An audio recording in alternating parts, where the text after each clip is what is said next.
Good morning, everyone. Oh, what happened to Chess? She got really small real quick. Oh, I have to fix that real quick. That's going to annoy me. I didn't do that on purpose. This was not misogyny, okay? Anything like that. But morning, Chess, why I fix you. I don't know what happened. It just, like, literally 2 seconds ago it did this. I think that's called internalized misogyny. Look how small she is. She's like a little bikini. I'll put her like in the corner. No, I'll make her normal. There we go. I'm my real size. How could you expose me like this? I thought you were supposed to be fun size, I was told. You're like a homunculus. Isn't that the same thing? I don't know. I remember I was at a bar one day and there was this really cute little blonde with a shirt on that says, you know, I'm not tiny, I'm fun size. I have a shirt really like that, yeah. But whatever. Yeah. I have a shirt that says that. Do you? I'm not sure what I'm fun sized. Yeah. Yeah. My mom gave it to me. In her particular instances, it wasn't really that true. I still know her though. Yes. Yeah, believe it or not. But anyways, hey, look at we got people watching, so we're gonna have a little discussion about well, whatever you guys want to talk about. We're gonna just be vibing with you guys. So yeah, we're vibing today. There was a lot of stupid last week that made my brain want to not exist anymore. So. But you want you want to dive right into that, Stoop? You could just have at it, then people call in. I have the link to join in the upper pin on the live chat. Then you can call in with the number here. And some crazy lady who got an award because her husband gave Trump a lot of money said that Trump should have his own book of the Bible. Yeah, that was. She got the. What she get? I'm going to try to adjust a little bit of the audio here. She got a Freedom Medal or something like that, didn't she? Yeah, she's a doctor. Yeah. Yeah, and so they wanted to put Trump in the Bible, and I'm not quite sure how that works. I don't know why God would pick Trump to be deified like that. Do you not know how it works via like? Technically for humans to put into the Bible, or do you mean you don't know why God would choose all of the above Trump as a disciple? Yeah, all of the above. It makes no sense on any level. I mean, it's not like something we can just add or subtract from, right? We say, okay, this is the Bible. And by the way, I don't care if they do or don't. They can add more books. Yeah, it's supposed to be canon. But if they want to add a canon, hey, knock yourself out. I mean, obviously they had to do it in 1611 with King James. He decided what was in it, you know, put in and put out. And Catholics have a couple apocrypha type writings that aren't in there. But why Trump? I mean, it just makes no sense. There's nothing about him where God goes, hey, you know, hey, here's that guy who wants to grab chicks by the pussy. We're going to put him in the Bible. Well, the thing is, it's not even the debauchery around him. It's the absurd wealth that I think that would have been more problematic as far as like somebody like Jesus would be concerned. Well, that's true, too. I mean, obviously, they were not fans of the rich people in the Bible, right? I mean, Jesus wasn't. Yeah. It was easier for a cow to go through the eye of a needle than a rich man to get into heaven? Camel. They had camels then. They had camels then? Like they don't have camels now? Well, I mean, I don't know if cows did they not have cows? That prevalent in Egypt. But I think they did have cows. Egypt? Yeah. Why are you in Egypt? Nile. What do you think the Nile goes through? An eye of a needle? Yeah. But I mean, most of the Bible is from that region, right? The Nile region, Jerusalem, Egypt, right? I mean, it's all that same type of. Is that right? I'm shit at geography. Egyptian Nile, yeah. Let alone where those lines. Yeah, the floodplains. Well, let alone where those lines were then. Like, I can't keep track of geography now, but no, they were in Nazareth. Jesus of Nazareth, which that was actually a city, right? I mean, so. Who knows where he's actually? It's a city, but it's actually a territory as well. So who the hell knows where he was actually born? You know, I don't think anybody does. Yeah, they had soap, by the way. But so I mean, if you look at Israel, you got like Israel, and you got Lebanon and Syria, then you got Jordan, then you got Cairo and Egypt and Alexandria. So they're all in the cradle of humanity, right there. Letty says, just imagine a nun in Catholic school. Nun, okay, class, turn to page 1246, Book of Trump, section 2. Now, so I grab her by the pussy. Thou shall. I just kind of imagine what Thou shalt have never other presidents before me. I haveth the best words. We should probably come up with a Trump Bible. Why not? I think we should write. I think somebody needs to write one. I think it's we could do project, that, but yeah. I think there are people that are funnier than we are that would probably come up with like. And probably already doing so. Ricky Gervais would be pretty funny to do that. I would take. I'm sure there's probably already things out there with Trumpisms in form of biblical verse. Amazing. But I can't wait to talk to that guy. I really can't wait to get Non Sequitur show and get Jesse Lee Peterson on because I really want to have a conversation. I like Jesse Lee. He's way out there. Don't get me wrong. I don't agree with him on anything. Don't put me in the same category as Jesse Lee Peterson. But he's funny. The guy's funny. Yeah, he's got a bit, and I respect the hustle. Now, do I think he's got very good ideas? No. But sometimes you got. Okay, I got a question. I've got a question for chat. I need to know if you guys think that clickbait is a scam. So, like, if you say you're going to talk about something in a video, and that thing doesn't come up until the very, very end. And it's not even actually like there's nothing of substance to it. And they just kind of offhandedly are like, oh, yeah, whatever. Is that a scam to you? Because you've spent X amount of time. You've invested your time now. Do you feel like you've been ripped off? Do you feel like you've been scammed? I'm going to answer that. Yeah. I don't know if it elevates to scam per se. I mean, there's elements of that. But I think it's dishonest when people have videos. And you know, it's fine to have a little clickbait. I mean, a little. I mean, everybody in YouTube understands there's a comedy. There's a difference between trying to make your content title sound interesting versus lying about what the content is. Yeah, that is completely different. When you actually lie and say, look, here's my video evidence. You know, Cheshire's an actual goblin. You know. Yeah. And then you just don't have anything, right? I mean. When we see, I don't watch these types of videos anyways, but when people tell me, you know, hey, you know, somebody made a video about you with, you know, all claiming all this evidence, and I'm like, oh, really? The first thing I say is like, oh, yay! What was the evidence? I'd love to see this because I haven't seen anything. And they're like, oh, it was nothing. They just, you know, played some other video and played some other video and played some other video. I'm like, oh, those are their evidence. Okay, gotcha. Okay. Liddy says, and thus spoketh the golden Cheeto, no collusion. And thus did the Cheeto put his hand in the air in a strange way that he did. Well, I mean, he held the Bible. I mean, there's a photo op with him. And so did he holdeth the Bible upside down and backwards. Trump 1, 2, you know? Yeah. No, I think they're serious, too. I mean, they really think he's some kind of holy man of some kind. And I don't, again, what is it? He's not even that, I don't think he's religious at all. But I mean, what is it about Trump that they sanctify? So it's not a scam, but it's a bit dishonest and super annoying. It's also important if the video is a show like this or a scripted video. Yeah, I'm talking about scripted videos. Yeah. If you're in mostly scripted, the thing is with Judgment Call is like we're so all over the place that like how do you even, this is why like the title is We Vibin, because like we're talking about all kinds of, I saw a picture that I retweeted. No, I copy pasted and then added the people that had tweeted it, and it was Larry the Cucumber from Veggie Tales, which by the way, I loved Veggie Tales. There are parts of Veggie Tales I still love. I still remember like a good number of the silly songs with Larry. And the picture caused me to have an existential crisis because it was Larry the Cucumber with cucumber slices over his eyes. And I was just like, what? This isn't okay. But the cucumber slices, like, you know how you slice a cucumber, right? It's not lengthwise, it's widthwise when you're doing that. Well, that means that Larry the Cucumber sliced up cucumbers.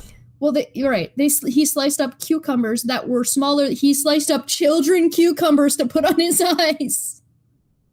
She's gonna be, you know, Chester's a lot more neurotic than people realize. I can't. I sat there and stared at it, and I had to share. I shared it with like seven or eight people, and I was like, "Do you see what I see? That is so wrong with this, or is this just me? Am I?" And everybody was like, "No, it took me a minute, but yeah, that's questionable." Yeah, this is what she goes through. This is what she considers to be angst. This is her existential crisis of sorts. Me, I deal with the the whole how the universe come about. Why are we here? Does the universe have meaning? Does it do we have value in our life? And she's like cucumbers. Why does this CGI modeled cucumber have cucumbers on his eyes? Oh God, no! I still don't know what the hell she's talking about. That she's been tripping on that for like a day now. Oh, I'm losing it. I'm losing my. I can't handle stuff like that. Is that worse than Trump being in the Bible? Yes. How? Because one is just stupid and the other one's like has implications. Well, I mean, I think Trump being in the Bible would have long-standing implications. One, I mean, it would just... No, it's just stupid. Anybody at that point who believed the Bible, if it has Trump in there, is just... I don't even know what to say. Well, it would probably bring into question the Bible is infallible. Oh, yeah, greatly. Yeah. I mean, those people that think the Bible is inerrant and infallible, I don't think are being honest with themselves. I just don't. I mean, I'm not trying to shit on religion, but I mean, there are contradictions in the Bible no matter how you look at it. There's multiple different types of contradictions in the Bible. Now, are there direct logical contradictions? Depends how you look at it. But there are definitely nomological and metaphysical type contradictions that some things cannot be the case at the same time. Now, and then there's contradicting of like known science, and that kind of depends on how you view the Bible. That I don't bother me. That's not a contradiction per se. That we know, but it's like if you take it as literal, you run into problems. But nothing says that you have to do that. Iron says Trump is in Revelations, and they bring up a good point. Some people think that Trump was prophesied, therefore he's already in the Bible. And Helio says, "Don't worry, Chesh. They were the children of heretics and had to be cleansed." Well, I mean, no! God must have not wanted Trump around. He didn't get reelected, so and all the things that he has been saying about the missing ballots and all these other things, come to find out that's completely wrong, of course. So I mean, he had like 9,000 lies in the first couple years of office. I mean, this guy is not known for his integrity. He's not known for getting any of the material facts correct. I mean, every news organization out there, even ones that supported Trump, well, wait a minute here. No, dude, we can't even go along with this. Letty says maybe Steve would get it if Steve had human slices on his eyes to relax. I kind of get it. So because it's a cucumber, they had to cut up other cucumbers to put on his eyes. Therefore, killing other cucumbers, and so you're killing other cucumbers. You got to put other cucumbers. You got to kill to put cucumbers in their eyes. It's almost like an infinite regression of killing people to put them on their eyes. Is that how I understand it? Even though she wasn't listening. Yes, I was listening. Okay. I could hear you. All right, listen. So I think I'm understanding this inception thing. Cucumber is a cucumber, and they sliced up smaller cucumbers to put the pieces of those smaller cucumbers on their eyes. I'm having an existential crisis. Give me 1 second. I need to breathe. Melissa asked me, have you heard my G-Man 44 lines and 22 fallacies? I don't think so. Not that I'm aware of. She's doing something. I don't know, Dap. I don't follow this stuff, dude. I don't get anime. But now that I understand, at the end though. Wait, are you trying to suggest that Veggie Tales is an anime? I don't know what the hell Veggie Tales is. Oh my, that's what Larry Talking the Cucumbers. Vegetables. What do you mean you don't know what Veggie Tales is? I wouldn't. Wait a minute. You don't know what Veggie Tales is? I know what Aquitaine Hunger Force is. Yo, okay, you don't know. I never watched a single Veggie Tales. Cucumber? Yeah. And Bob the Tomato? Oh God! All right, we're gonna have to watch a bunch of Veggie Tales now with Steve and watch him. Why would I do this? Over. I don't know if this is something I want to do. Really. This is gonna be great. I got enough stuff to watch. We gotta watch David and the Giant Pickle, man. I got bucket lists of stuff that I'm like, oh, eventually I'm gonna watch this. I still got like answers and reasons. He's got stuff he wants to watch, and he's gonna be like, listen, I gotta watch this. This is gonna be great. This is gonna bring value to my life. And I'm sitting over here like, watch this shit Veggie Tales from 20 years ago. I've been watching videos at like 15 minutes at a time. That's about my attention span nowadays. I mean, if it makes you feel any better, Veggie Tales are only like 20 minutes a piece. Oh, okay, well then that's not that bad. I mean, I've been watching Shorter Cats videos. They have a Netflix series now, and it's awful. Everything about it is terrible. Yeah. Oh, all of a sudden you got real big. Whoa. Just fixed you again. I'm huge. Now I am now the waifu of Silent Hill, Resident Evil, not Silent Hill. She's just taking over everything. See this? I don't know if you guys if you can see the outside, but you just like got all massive. I can see it on the outside. I can only see the very top of See, you start off small, then I make you bigger, and then it fixes itself, and then I have to go back to making you small again. Yeah, well, actually, normal size. Steve never had any drama before, Shash. Look at this. She's never been normal size. So how much does Steve know about video games? Depends which video games. Not your type. I don't play like Link and stuff. Resident Evil. I played Resident. Yeah, Link. I've played Resident Evil. Well, no, I haven't played any of the Resident Evil games. I played Silent Hill. Silent Hill. Yeah, that's Resident Evil came out with a new. Resident Evil came out with a new game.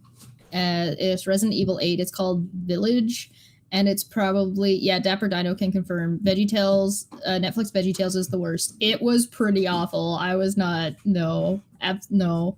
But Resident Evil Village is like it's kind of a mishmash of like old Victorian plus monsters. So there's like werewolves in it. There's like a big evil fish. There's vampires. There's probably some Frankenstein monster that I haven't seen yet. I mean, there's kind of a Frankenstein monster, and like there's a puppet master guy.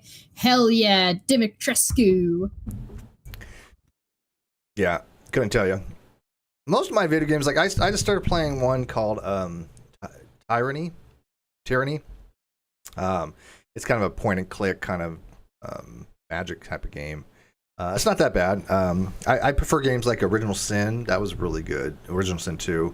Loved Witcher series. The Witcher 3 Wild Hunt was amazing. One of the best games I've ever played. The Witcher. Yeah. Hell yeah, The Witcher. Yeah, that was one of the best well-written, best graphic. I mean, it was just amazing. The amount of effort that went in that game was heroic. The Witcher is fantastic. I would like to get it on Steam again and play. Yeah, unfortunately, I see people play it. I didn't get to the very end, and I stopped playing. And one of these days, I have to actually finish the game. But I'll probably start all over one of these days because that's a good game. I wouldn't mind playing again.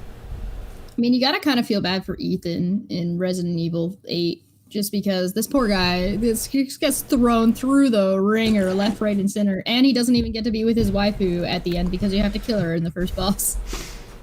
Yeah, I've seen the Resident Evil movies.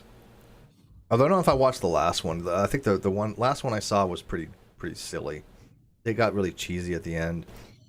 There was a series called The Legacy of Kain that had a couple games that went with it called Soul Reaver. They were like PlayStation 1 games that had an interesting like closed loop time crunch storyline. And it had to do with like pillars that hold up humanity being corrupted, and you become the soul. In the Soul Reaver games, you get to play as Kain in the Legacy of Kain, and you get to play as a character named Raphael, I'm pretty sure his name was, in Soul Reaver. And so you get to play both sides of the story for this one, these two characters. And Soul Reaver basically gets thrown into a wormhole tunnel thing that drops him basically at like the bottom of the abyss or some shit, and he makes a deal with a tentacle monster that's definitely, and he's like, I'm God, and he's like, holy shit, you're God? And he's just like, yes, and it's just a disembodied voice at the beginning, and you're like, oh, okay, and you sort of have to go along with it because what are you gonna do?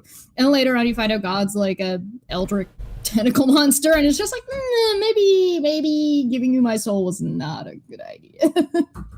Never played it.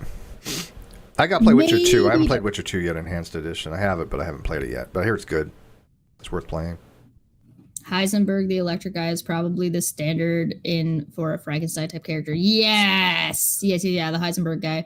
And then there's like the creepy puppet bride thing. Yeah, I like that The Witcher 8 just has like a bunch of like classic horror monsters.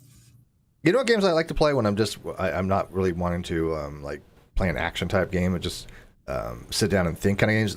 Those hidden games where you got to go find things. Like you have all these different images, and you got to find certain things, and it's a puzzle. I Spy? Well, I mean, it's just, like you'll open a closet, you see all these things in the closet, and it says, okay, find the fish, find this. Oh yeah, and you got to go solve and progress. Things. Yeah, those are fun. Those are kind of really fun games, actually. If you just want to like overthink things, I believe we have somebody here, though. I believe so. Hello. So how about them stonks? How about Hey, it's Mr. Serious. Hello, everyone. How's it going? I'm doing okay. I hear you guys are going into video game tangents. We are. We're vibing video games. Legacy of Kain I have the entire series on Steam, but been wanting to play it with a controller, but the controller UI on Steam is really awkward, and I've never been able to get it to set up right. So I want to play the first one, and I've still haven't. Like I bought them when they first released on Steam like 7 years ago, and I still have never played it. Which of the games? The Legacy of Kain. Legacy of Kain. Is it? What kind of game is it? A RPG? It's action. Yeah, it's like an action. So you know how The Witcher? It's like The Witcher, but it's like way old. Yeah, way old. I'll check them out. I like Steam games. I'm a big fan of Steam. I really am. Boyford2 says, speaking of games, what about Portal 2? Yeah, Steve. I will get there one of these days. If I do any game stuff, it'll be on the GDC channel because that's kind of what it is now, just gaming and fun stuff. But yeah, we were supposed to do a Portal 2 game. I still have Portal 2. That game was hard, or got a little hard. I enjoyed Portal and Portal 2. I thought those were very, very well written. I like Wheatley and the space one. Space. Did you play Portal Mail yet? No. Yeah. I can't get through. I can't even get through the beginning of it. It's so hard. It even said it's way difficult.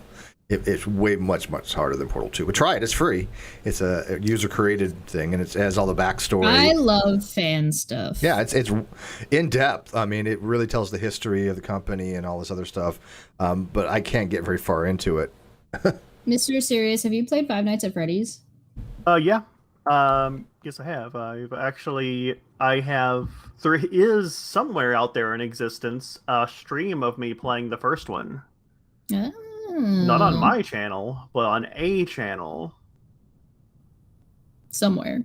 Yes. Go find it. Go find Good it. Luck. It's out there. I played it on a laptop once, and I played like 2 rounds, and then I was like, I have to be done. I hate jump scares. I love the games. I love what they've been able to do. I love the fan stuff, and I absolutely love like all the theory-based stuff around it. It's so fun, but I won't play the games. I can't handle it. I'm like, no, I hate jump scares too much. Stop screaming at me. I don't like it. Yeah, I'm more the simple game, role-playing games, dexterity, wisdom, cast spell, those kind of games. Very simple tabletop stuff. Games? Well, not exactly tabletop. Like I said, the one I'm just starting now is called Tyranny. You liked Divinity. It's a 2D top-down type of game, although I prefer the 3D. Skyrim? I wasn't a big fan of Skyrim, believe it or not. I just thought it was very kind of repetitive. I mean, I played it for quite some time, but I loved Morrowind. Morrowind, I thought, was one of the best games ever created. So Morrowind was better than Skyrim. Oblivion. I think Oblivion was fun. Don't get me wrong, I had played Oblivion, but it's Oblivion wasn't wasn't creative as Morrowind. Oh God, new Mass Effect. I've only played Mass Effect 3, I think it was. Well, it's Mass Effect Legendary, and it's like all the 3 games all put together, and like people got so mad at that game and its ending. People got so mad, and I'm on board with the one. It's an allegory for what happened to BioWare when they got bought out by EA, and 2, the indoctrination theory. I'm like, no, I'm down. I buy it. I'm in. That's a good ending. If that's the case, that's a good ending, I just and I appreciate it. Whatever game, Mass Effect. I think it was 3. The one game where the captain, you have to like seduce somebody, and it's difficult, but you can get her. That's all of them. Oh, okay. Well, you got the one I played. I got her to seduce the female one, of course. But I don't know. Yeah. But I don't remember that. It was a fun game. Morrowind was good. Obviously, Mass Effect was good.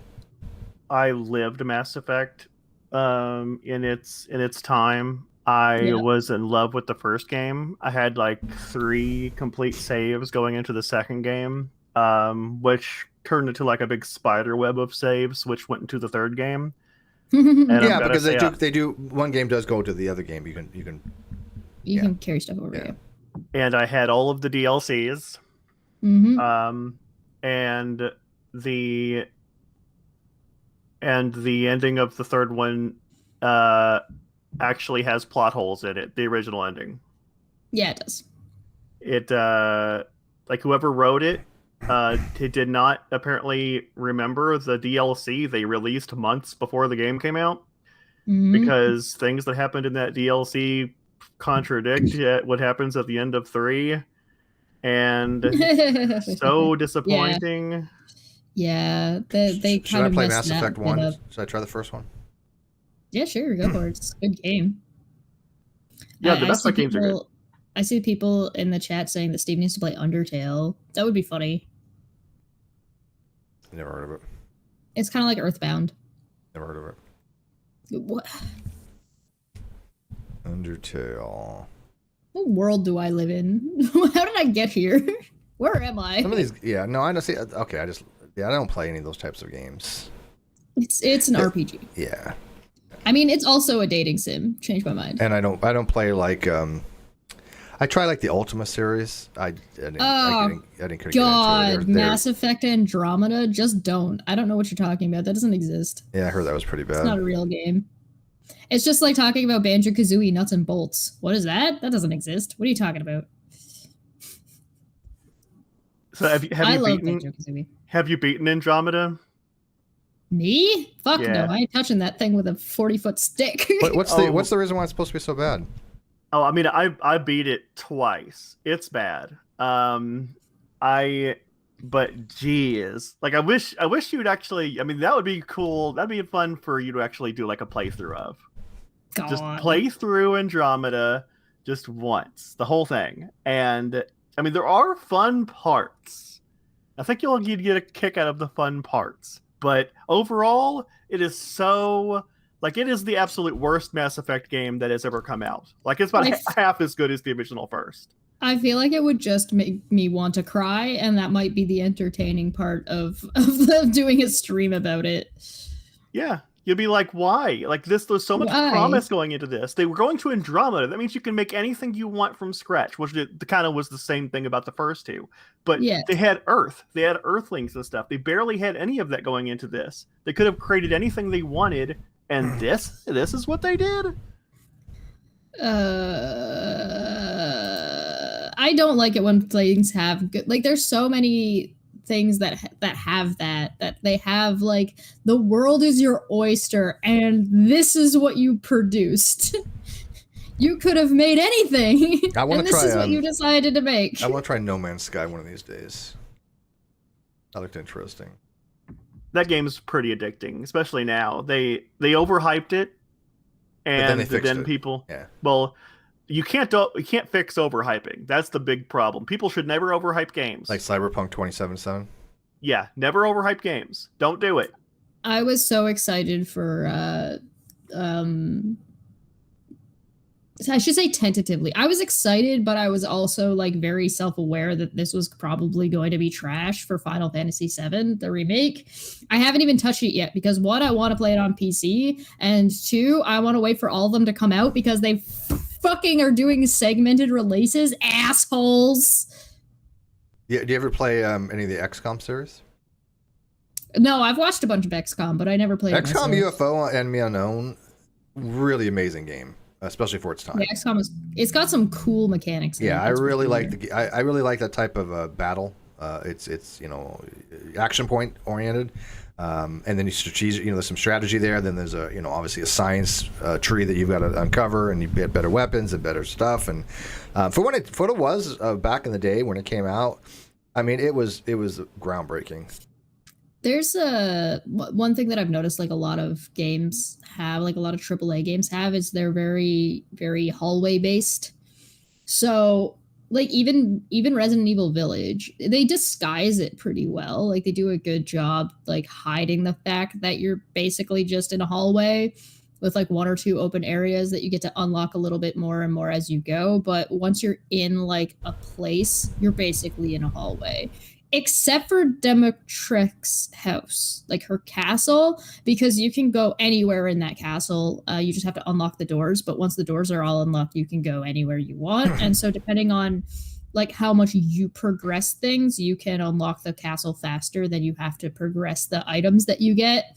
So depending on how you can kind of choose to make it a little bit more hallway-esque if you're more comfortable with that. But if you want, you can run around and kind of do whatever you want. Also, Intrigue Feline says that Steve should play chess. And then likewise for Kingdom Hearts, the last installment, Kingdom Hearts 3, was rather underwhelming as well. Don't get me started on goddamn Kingdom Hearts. I will lose my mind. The very first game I think I ever played was Castle Wolfenstein. On the, I think it was an Amiga or it was an Apple IIe. I was so mad at Kingdom Hearts 3. Where's the other half of my game, Square? Did you ever play that, Castle Wolfenstein? And then after that came Rise of the Triad. That was the next one that kind of took over after that. I think we need to get Steve to play Ultima. I've tried the Ultima series, some of them. I mean, they're okay. Yeah. It's not my type Ultima. of game. We gotta get Richard Gary to come on. I like games I was in like, contact with him. I was talking to Richard Gary. We should get him to come on. I played games like Eye of the Beholder. I thought was really good. I thought that one of my favorite Ultima games is a game called Starflight, because it came on it was like 1 or 2 floppies that it was on, and it was so well written. We still need to get Steve to play Soma. Soma? Yeah, you want some philosophy-based nonsense? Soma. Was that a dream-oriented thing? Maybe. It might be, it might not be. Who knows? Yeah, you should play Soma. You should stream it.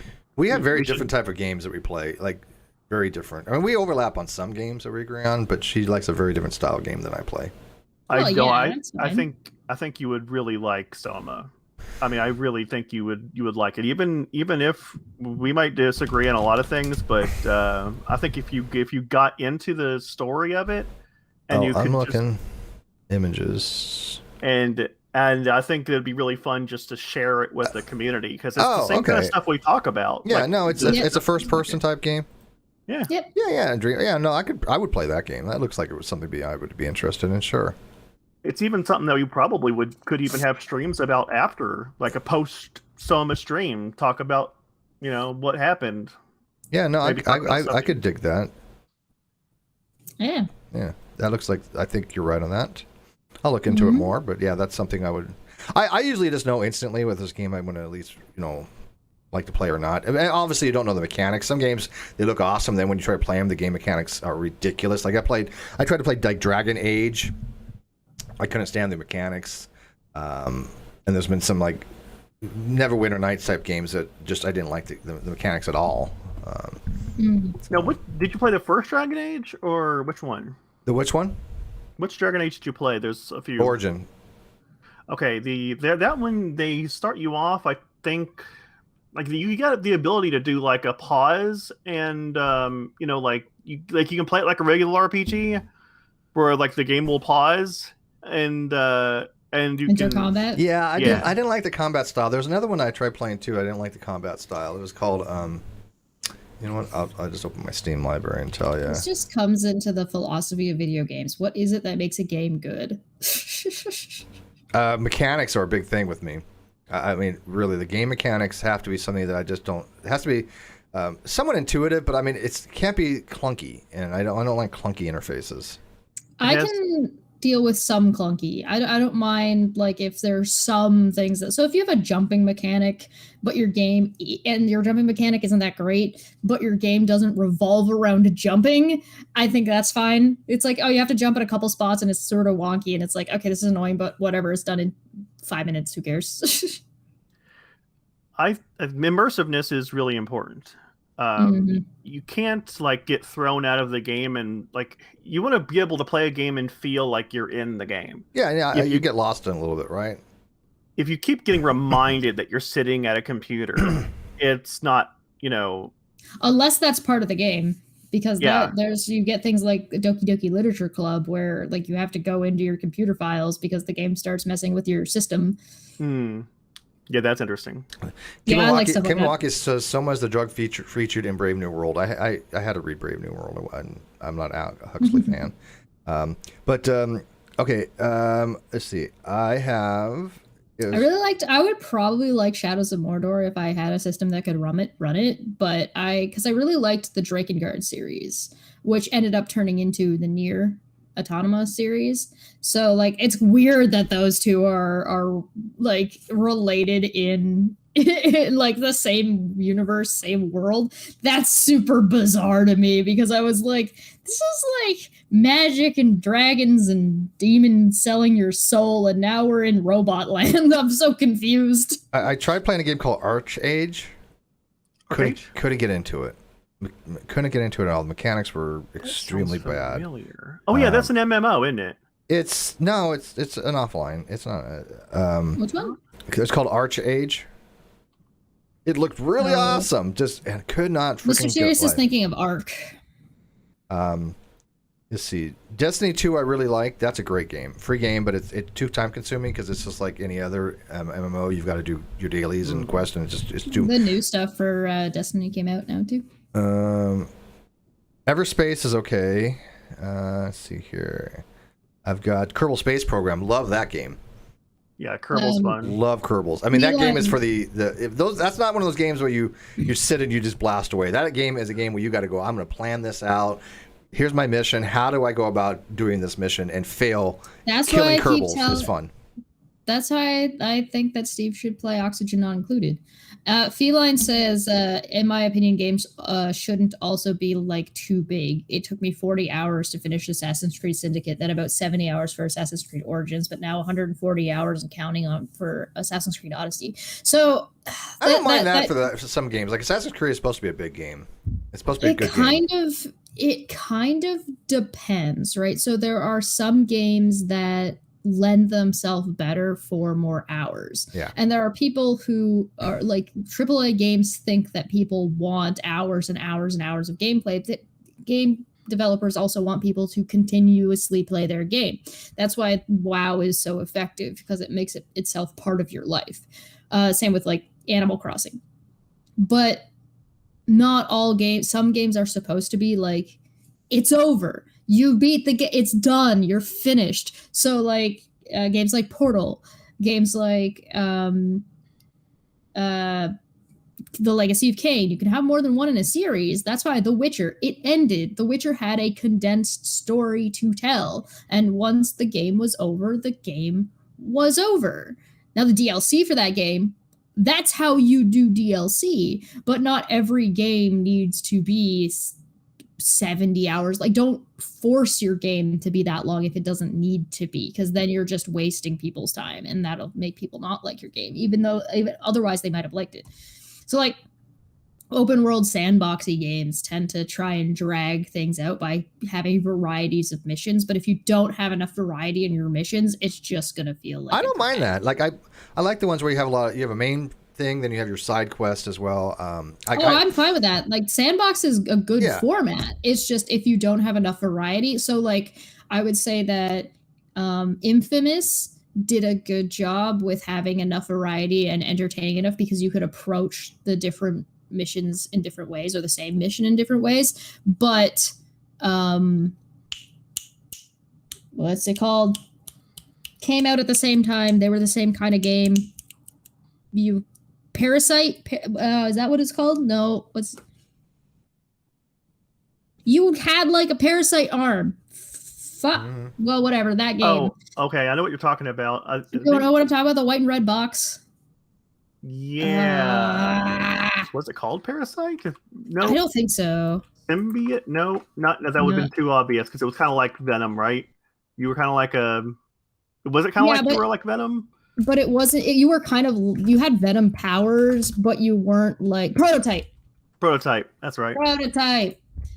Prototype was interesting in like the various upgrades you could get, but it was just go smash, and which is fun, but not as fun when you get all these side quests that are like the samey kind of side quests, which didn't really. Yeah, I like some variety in the side quest. I played one that I kind of got stuck on because there's certain games, like for example driving games, where you have to do it just right or you can't advance, and it sucks, because if you suck at driving, then I don't know how you play the game. But there's one called Sleeping Dogs Definitive Edition.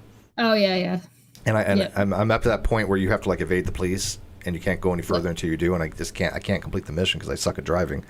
So you don't like games that you can't complete to progress? Yeah, that's how games work, Steve. Yeah, I know, but I like some of them are at least a little bit. There's other options. I hate Mario because I have to get past this one level and I can't get past this one level. Well, I know I wasn't a Mario player. Yeah, for that very reason, I don't like those types of games. I loved, like, for example, like Saints Row the Third. Amazing. Saints Row the Third is so good. Amazing game. Those kind of games, they're not that hard to progress. I mean, you have to progress, but they're not like so challenging where you fail once or twice, but then the third time you're going to make it, right? Because you know what to do. You can also just like dick around. Yeah, and there's so much other side stuff to do. So yeah, that game is brilliant. Very well done. When it comes to playtime in a game, that can all be very subjective on your type of playthrough that you're going through. Because when it comes to like speed running, The Witcher 3 can be beat in a few hours. But really? I had so many hours in that game, and I still thought it was never going to end. Right? Speed running, man. Because you get lost. You get lost in the story and the side quests, and you don't even know that the side quests are side quests. Right. And I like that, though. That game was immersive as hell. Tell me a game more immersive than Witcher 3. Witcher 3 is a freaking amazing. It's one of the best games ever made. Ever made, by bar none. I cannot recommend that game enough. I really like Breath of the Wild, and I fucking love Pokemon Snap, and I really like the Banjo-Kazooie and Banjo-Tooie series. I think Banjo-Tooie is a really good example of how to progress a world and make a longer game, because Banjo-Kazooie is not that long, particularly if you know where you're going. If you don't know where you're going, yeah, there's a little bit more exploring, but it pales into comparison to the size and scope of Banjo-Tooie. But Banjo-Tooie also doesn't overstay its welcome if you actually kind of follow what you're supposed to do, but it's very much an adventure game. You're supposed to explore. You're supposed to find out go find stuff. It's the whole game is go find a thing, go collect. It's a collect-a-thon. Go collect stuff. Yes. I don't mind collection games when you actually use the stuff for things. I find a lot of times that you can get collective games where I never end up using most of the stuff. As a matter of fact, I remember when I first did Original Sin 2, I had stored so much stuff I didn't use anything, and then at the very end, it's a kind of a weak ending, and I was useless. I mean, I literally saved all this stuff for absolutely nothing. I had so much crap. Steve might like Red Dead Redemption. Oh yeah, that looks like a fun game, Red Dead Redemption 2. It's not really. I don't like the Western type of motif, but the gameplay looks like something I would do, or Far Cry, like Far Cry 4, 5. The thing with Banjo and its collect-a-thon, the game is built around collecting things. So you're collecting all of this stuff for a reason. Like you're collecting the stuff because it gives you the other stuff that you collect so you can unlock the next area. Yeah. Right? So it's like you find the Jinjos because the Jinjos will give you Jiggies. You get this many Jiggies so you can unlock the next area. You can also just find Jiggies, and you can also collect music notes that unlock abilities so you get stronger, so it makes it easier for you to go get more Jiggies so you can get to the next area so you can go beat up Grunty and her witch sisters. Of course. Because they killed Bottles! No, Bottles! You know, somebody who doesn't know anything about that game sounds like you were like a Han on something. Like, listen, that's most of the stuff I do. Yeah, if I explain it, it sounds like absolute nonsense. There was a game called Starflight. Like I said, that was one of my favorite all-time games. And there was a Starflight 2 was called the Trade Routes to the Cloud Nebula, and it was kind of like that. You would go collect. I like this kind of the simple economic games. That you go to find this planet, you find the cheapest, Illyrium or something, and then you go to another planet and you sell high. So that's how you make your money. I did that. I did that in grade 6 on a field trip to a university, and they gave that to us as an example of what economics class in university was going to be like. They're fucking liars, but it was a fun game. Hey, check out your Hangouts real quick. Me? You. Ugh. But gotta reopen it. But yeah, no, Starflight 2 trade. I like those kind of games where you go, okay, like, and I remember when I played the game, I took tons of notes. So I'm like, okay, this is a coordinate system. Here's the planet. Here's what they sell high or buy low, and and then when I found out like a lot of those games you can just go into the code and give yourself a billion credits, by editing some of the actual code. With this Chinese rocket debacle thing, Mm-hmm. I found it kind of hilarious that people were like, I guess it was tumbling out of control, and they were like, where's it going to hit? Where's it going to hit? People were like, oh, somebody needs to shoot it out of space or something. I'm sitting here I'm thinking to myself, like, how would I handle this in Kerbal? And I'm like, I wouldn't. That's insane. Yeah, like the odds. I mean, first of all, it was 70% water. It's going to hit the ocean most of the time, and even if it doesn't, it wasn't. What did land wasn't very big. I mean, it wasn't like it's going to do much damage. I would not try to shoot that thing out of space. Yeah. I had somebody trying to ask me if it was going to create a bunch of cloud smoke. This kid was 7, and they were like, well, is it going to create a bunch of cloud everywhere? I'm like, I don't think it's big enough for that. And then and then on the news, they're like, it was funny. They're like, oh yeah, and they clickbaited it basically. They're like, oh yeah, and then later we'll tell you NASA's plans on shooting it out of space or whatever. One. Nothing. We're not doing anything. That's the plan. Just sit and watch. Yeah. At the end, that's what they said. Well, like, listen, yeah, that's a scam. Okay, as far as I'm concerned, that's a scam. If you're like, hey, listen, we're going to give you the updated information on this thing. The updated information is nothing happened. But you know what is scary is that if we did have an asteroid coming in, we would need at least 2 years notice. In order to do anything. That's what they found. They did a simulation and they realized that, if there is something that is headed toward us in a matter of months, we have absolutely no way to stop it. None. Yeah. Oh well. I mean, who knows if they, all the countries got together and said, "Hey, look." What are you talking about? All the countries, all the Starlink satellites that Elon Musk put out, they're all going to come together into a cluster and turn into a Megazord. Yeah. Yeah, that's turn into a giant. The Starlink Gundam. isn't for Wi-Fi. It's an actual dome. It's a national national defense system for against alien incursion. Joke's on you. We've got Voltron. People are still going, oh, lights in sky, UFO. It's like, no. Oh my a God, remake of Metal Gear Solid for PlayStation 5? I don't know, man. Everything's aliens when they see it. Oh, look, weather balloon, alien. I mean, I watched some of this declassified stuff, and it's like, oh, look, Mylar balloon, aliens. It's like, it's a Mylar balloon. It's a weather balloon. What's wrong with Twin Snakes? Out of curiosity, on the GameCube. Did anybody play that? That was a remake of Metal Gear Solid on the GameCube. Yeah.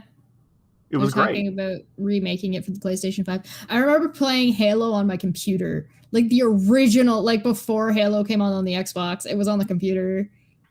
Yeah, I tried Halo once, I think. I played it on a laptop, so I didn't even have a mouse, so I was using a trackpad and my thumb. Ooh. I'm an asshole. I'm that guy. I've done stuff. I'm pretty sure I played League of Legends on a laptop before, just to be a dick, just to see if I could do it. I've done that back in the day when I had really nothing, a nothing computer. I'm like, I'm gonna play Doom 3. Oh, there you go. Oh, and that didn't work. What did you guys think of the Devil May Cry series? Because that got weird. Oh God. Okay, yeah. When it comes to weirdness, Devil May Cry 3, I think, takes the cake because it has the first one.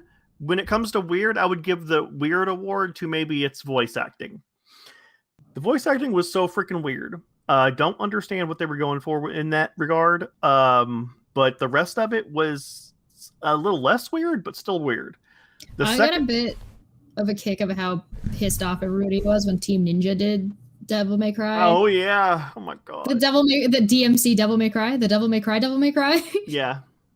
Where they turned Dante into the edgiest emo boy that everybody was like, why? Why is Dante like this? That one had I guess a new Dante for a new generation or something. Dante Light. And nobody liked him. Because he was a whiny pissant. I didn't like him. I liked the combat in that game a lot though. The combat was cool. It had some, and that one not Bill O'Reilly boss fight was pretty cool. Yeah. I think the combat in that game was probably my favorite combat in any Devil May Cry game. I've never played the last one though. That was the thing though. I was just like, why did you slap Devil May Cry on this? I mean, it could have been Devil May Cry, but you didn't have Dante. And so if you're not going to have Dante, why are you calling it Devil May Cry? Just make it something else. It's the same problem that I had with Banjo-Kazooie, Nuts and Bolts. It's like, why is this a Banjo-Kazooie game? This would have been well received if you didn't slap the Banjo-Kazooie label on it. Stop doing that. It's kind of like having Mario Brothers without being the Mario Brothers. Well, it's like if you put Mario in a game and he didn't behave like Mario Witcher 4. Like, he didn't. Yeah, it's like, why would you make? You can kind of get away with it with a Witcher. You could have a different Witcher and follow not Geralt. You could follow a different Witcher and that would be fine. But if you were to take they did it with Spyro. They fucked Spyro up. But like, why would you? It would be like if you called, like, if you took the game Witcher, but instead of it being Witcher, you tried to make it a Castlevania game, and you just put, like, you called them Belmont or something, but it's exactly the same game. You just put a different face on them, and you just make it the same game, but you're trying to sell it as Castlevania. Yep. Yeah. It's I would like to see the people who make Bayonetta make a Devil May Cry game. I love Bayonetta. That'd be great. Stop talking about Kingdom Hearts. I'm going to lose my mind. Don't do it. Don't make me do it. Should I play all the Kingdom Hearts games on stream? Yes. I've only played the first one, and I never even beat it. Oh, yeah, do it. I watched the fuck out of that. I got to the last boss of the first one, and I never beat him. That's how far I got. Oh, okay. So you got to the end. I got to the end of it. And then I quit. You got to Xehanort? I don't even remember his name. His name is Xehanort. Listen, don't get me started. Just play 1 and play 2 and play Birth by Sleep and play... No, just 1, 2, and Birth by Sleep. Don't bother with anything else. Oh, anything no, I'm playing all the way to the anger. I'm going to get all the way to the anger. Oh, are you going to play like all the in-between games? I have every game on my computer. So yes. So are you going to play them? Okay, so are you going to play them in chronological order, or are you going to play them in order of release? Chronological order. Okay, so you have to start with Birth by Sleep from the PlayStation 2 then. Or sorry, the PSP. Cool. So Birth by Sleep, then Kingdom Hearts 1, then Chain of Memories, then Kingdom Hearts 2, then or 365 over 2 first. Okay, so no, do that one first. And don't forget Recoded. I'm assuming you're gonna play Chain of Memories Recoded and not Chain of Memories the advanced one. They're the same game, they just remastered for PlayStation 2. Yeah, I got all the remastered ones. The ones that they released on the PC just recently. Oh, okay, yeah. So Birth by Sleep first, then Kingdom Hearts 1, then Chain of Memories, then 365 over 2 or whatever it was called, then 2, then there was like 2 or 3 of them came out. There was like a I can't remember what they were called. There was Dream Drop Distance. You have to play Dream Drop Distance. That one's worth actually playing. And then 3. And then there's like 2 little mini ones that go in there. I think there was like a phone game, but I don't count those. Yeah. There's a lot of Kingdom Hearts games. Yeah, there was a weird phone game they talked about in like Final Fantasy 15, and I actually downloaded it, and I'm like, why? Like, why is this a thing? It's a weird tie-in. That's got nothing to do with Final Fantasy. Oh god, don't talk about Final Fantasy and all the random shit that happens in those games that have nothing to do with anything that has to do with anything. Like the guys on there, they're like, wow, I love playing this game. Like the people, like the guys are like, you know, the main people, they like playing some phone game and they talk about it. So they got the phone game? They made the phone game? Yeah. That's funny. I mean, Chocobo Tales is cute. Trash, people buy off franchise appeal. It's like starting completely new product line. Yes, I'm aware. Exactly. Correct. Just if you're going to make, instead of pissing off everybody, just slap a new name on it, and you can still pony off of the franchise appeal by saying from the makers of. But what you end up like losing is you get like, there could be a guy out there who's got like a good story, but you know what? Screw that guy. We're gonna slap, you know, Dante's face on a thing, and He was this old tired crab. Yes, bad. And what we could do is we could start a whole new franchise, because this could take off, and we could have a whole new story, a whole new thing. We could be making the next freaking Zelda right now, but we're not gonna, because we're gonna just slap Dante's face on a thing and piss off everybody. Well, Letty makes a good point and says Dream Drop Distance should have been a real game for the console in between. The beginning of 3 makes no sense without it. Same with the beginning of 2. They have a habit of doing this. The beginning of Kingdom Hearts 2 makes zero fucking sense unless you've played Chain of Memories, and Chain of Memories also doesn't really make any sense because Kingdom Hearts is convoluted as shit. Just to let the people know, we have open lines. Sorry, I was typing to my lawyer, so got a little busy there. So I had to send him a quick email. So, hey, I have an idea. Because, this is an open line call show, maybe we should, like every so often, like get a third party guest in and kind of promote that way. If people maybe out there want to share this stuff and tag somebody they think might be a good guest, somebody of note, a blue check mark kind of person, or somebody that does these types of things, let us know. I mean, I think we're gonna be every so often bringing in guests. I know that like Mark Pellegrino might join or something like that, but we do have open lines, so if you guys want to call in. Steve's telling people to go bully. Well, I'm trying to get suggestions. I'm trying to get our promotions suck, man. It's just the way we are. We're really bad on it. But we do have another person who joined us. Hi, caller. Yes. Hi. Hello, who's this? Free to play. Hey, how's it going? I wanted to complain about Devil May Cry. You can't. Yeah. No, we're not allowing that. No complaints. Okay, go ahead. And yet, so the Devil May Cry, the new one, the DMC Devil May Cry, was made because Capcom wanted to expand their market and told the guys that made it to make a different Dante, so he has a broader appeal. And then they decided it's too different, and then sent their boss over to scrap all the ideas and start anew. So that's why it's all such a mess. Yeah. Production is such a nightmare. Japanese, they're always different. They even number their houses different than we do here over at the Western society. So is this one of those things where you had some creative director that had a concept going one way and you had other people going a different way and it just didn't mesh? It's because Capcom gave it to Team Ninja, and they told Team Ninja, hey, we want Dante to appeal to a broader audience, so make some changes to him. But nobody can write characters like Capcom can, because Capcom is shit at it. Why did they end up coming Dante up with boobs? these, That would be... They already did. That's Bayonetta. There you go. See? I mean, I got to do it to make a game is throw some boobs in there and you're good to go. But they can't, because Bayonetta is owned by Nintendo. Oh. Yeah, originally Dante, the whole DMC was like an offshoot of Resident Evil, was it? And that's why the manners and shit. And the whole idea for Dante was he was supposed to be cool without swearing, drinking, or smoking. Well, how is that possible? Well, he was. You gotta at least have one of those. Cool. Dante's so cool. Dante don't give a fuck. He's pretty fucking cool.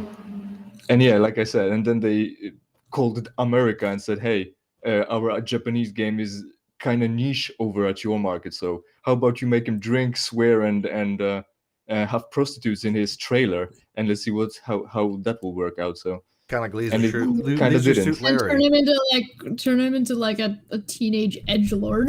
Yeah, the quintessential scene is when he goes over to, I think, the tower, and he talks with that blue guy that misses half of his head, and he said, "Well, I'm just gonna kill the evil boss of hell," and that guy says back to him, "So once you do that, who do you think is gonna take his place?"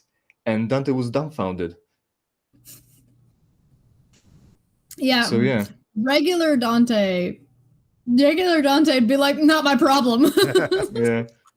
He'd start his little shop over wherever it was and start killing demons or whatever, devils on the streets of whatever America city.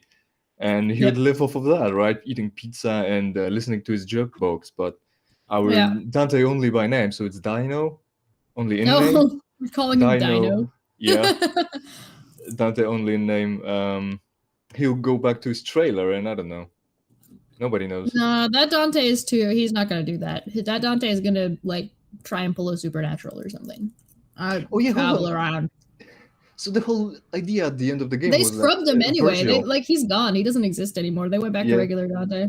Like it's not that he doesn't exist, but they did really indeed came back to the original franchise line, and the whole deal at the end of the game was that Virgil wanted to take over, and Dante just didn't quite like it, and they fought, and they had a big anime fight. I mean, that sounds about right. That sounds like Dante and Virgil. Yeah. They screwed Virgil up too. Of course. How they managed to mess that up. Yeah, they ended up being Nephilim, children of devils. And that was really annoying. So they made them. Instead of being human demons or human devils, they made them human. They made them angel devils, and it's like you do realize like the thing that's appealing about Dante is that he's very much a human, right? No, they didn't. They didn't know that. They messed up the lore. They messed up everything. Well, they did get... the task was to make it all different and start anew. So we can't quite blame them for that. No, it was the Capcom's idea. So it's a terrible idea. Yeah. And with the whole chain of command of Japanese companies, when someone taking the blame or not taking any blame and trying to fix anything or just sweep it under the rug or something, they just, switched back to the original line and stopped talking about it. Do you think a lot of games are like that, where they just don't listen to their fan base much, or they don't care?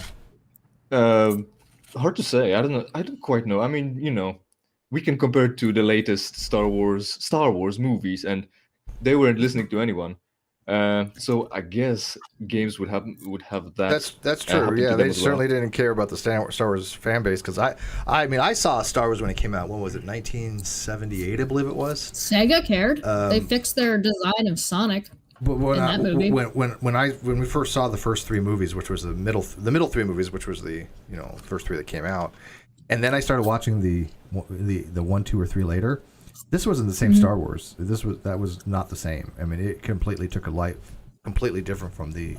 It's kind of sad. I like Star Wars. I don't know if you know, but it's kind of sad that 3 out of 9 movies are the good ones. And most of the Star Wars is now just bad. Yeah, well, the first 3, that came out were amazing. Are you talking only movies? Because there's like the Clone Wars and like the games that were Rising Knights of the Old Republic. I do narrow it down to movies, but yeah, I mean, whether it's any other TV series or books or comics, I'm sure they've got stinkers as well. But when people hear, common folk hear about Star Wars, they know or they heard about just the movies, right? Mm-hmm. You think so? Well, I think that there's probably game companies, particularly if you don't pay too much attention to the AAA scene, most game companies listen to their fan bases because their fan bases are their bread and butter, whereas Hollywood, not so much. Hollywood doesn't operate based off of fandom. Not the same way video games do, at least. I'd say similar thing to what happened to Devil May Cry, happened to Prince of Persia when they. Yeah. Well, let's go about the 3D games, because there are more, and I don't actually know them. But since Sands of Time was it Two Thrones, it was a series, and then they made a new entry, and it was very different. One, nobody liked it. Quite different, yeah. But then they made another Prince of Persia to bridge a gap between the first and the second game, between Sands and Warrior Within, and it was more in line with the same prince as well. I mean, like you talked about, it's not necessarily the Prince of Persia from 2008 was it? I think it didn't really need to be Prince of Persia. It didn't really go into a different direction either, in a sense of spawning a different series, a different timeline. But it could have been whatever, right? And no one would complain. But there it was, some guy calling out for his donkey named Farah, who was the secondary character, kind of quite important in the previous series. And then they end up on this fucking downer note anyway, and the series goes nowhere. So they have to make semi-sequel, prequel in between the first two to appease fans, I guess. Yeah, there's a. The thing is, the game like, was unique. The game was fine enough, but maybe in the end it was disappointing and it didn't fit with the rest. So if you want to expand a franchise, then expand a franchise. There's ways to go about that are better than others, particularly not entirely using the same label. By the way, Star Wars was 1977. Yeah, and that sounds about right because I was 7. We saw it the day it came out. We saw it somewhere in some San Diego theater on. I think it was like what was it was 75 millimeter film. It's like this big theater. you'd know, man. Yeah, I was old. That was like You still are. You still are. It's 1977. Yeah. I mean, I remember writing a line for it. I remember watching making it. a horror game and slapping Star Wars on it, and it's like, why is this a horror game? Yeah, but then again, you could pull it off if the game was good. I don't know. You could totally make a really good horror game off of Star Wars. It'd be really neat. I still need to play Star Wars. Was it Rebel Alliance? Rebel Alliance? Yeah, I heard that's pretty good. But you need to be clear that you're making a horror game. Don't just be like, "Hey, there's a new Star Wars game. Here, Star Wars, the horror. Have some lights, and then just make it like Silent Hill. Make it into. It looks like it's Alien Isolation, and it's like, wait a minute, hold on. BioShock. Why is Luke Like again Skywalker with here? the movies, right? They tried to make Rogue One a war movie, but Caitlin didn't like it because that wasn't appealing enough to children, I guess. So they had to scrub directors 3 times or 2 times. And yeah, like Star Wars has this is lucky enough to be this more of a universe than a character-driven story, where we do have the Empire and we do have Luke Skywalker and he won and it's great, but we also can go into more like intimate or private or different characters' stories to tell something different. It can be a horror game, it can be a whatever adventure, it can be, I don't know. Yeah, as long as you racing game, whatever, properly, like a game racing story, like in Need for Speed or something. Racer. As long as you say it's Star Wars and whatever this is, and you make it good, it should be good. The biggest glaring difference between like the original Star Wars and what we see today is that like when George Lucas worked on the original Star Wars, his big like thing that he would not concede on, because he made a lot of concessions. Like he wanted like Han Solo to be like a fish man or something, and Luke Skywalker to be half robot or something. And everybody kept saying, no, that's stupid. He conceded on all of that. He's like, no, okay, fine, that's stupid. I won't do that. But there's one thing he would not concede on, and that is he was not going to allow the production to be bad and the story to not be told. That was it. That was the only 2 things he was refusing to concede on. And as long as that is your sticking point, I think that 10 times out of 10, you will come out with a good product in the end. But everybody has all these other sticking points, like that they will not that they will refuse to budge on. Well, some of the stuff they did budge on, like for example, I know that when they had recruited Samuel Jackson, he wanted a purple lightsaber, and they gave him a purple lightsaber. Spielberg was like, well, we have green, blue, and red, and this is the Force and that, and he's like, hell with it, we'll give him purple, and it became the definitive thing, because I guess Samuel Jackson wanted to look at a fight scene and be able to distinguish him from everybody else. Yeah, but like Sirius said, he could concede on whoever is half cyborg or whatever, or whether you're a farm boy or a fisherman. He would concede on the color of the lightsaber. But what's important is that he had a vision, just like Zack Snyder. Well, you kind of noticed that didn't happen with 1, 2, and 3. And if you watch any of the interviews of people working on that movie, you see George Lucas explaining something, and everybody in the room is like, what? It's like, why didn't anybody just tell him that, hey, maybe make it so that Jar Jar is actually understandable at the very least, instead of like Jar Jar and the midichlorians. That's where it jumped the shark. I don't mind midichlorians. I think being a Jedi should be genetic, and it is genetic if it's passed on to the next generation. Yeah, midichlorians made it to it wasn't the Force. It went from being spiritual to being biological, and it broke little child Steve's god just like complex. real life. First you're religious, and then someone tells you about evolution. No. It was supposed to be some kind of like more spiritual type thing, at least like did enjoy. I enjoy Qui-Gon Jinn just because he's a neutral user of the Force, and he's like fucking cheating at dice and shit. And it's like this drunk asshole. Yeah, kind of. Yeah. I'm gonna adopt this kid. Why?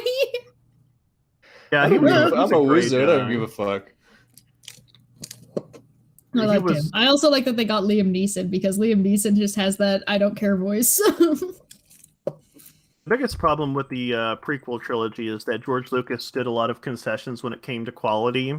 He really wanted to be comfortable when he did the first movies, and he didn't give a crap about that when it came to the originals.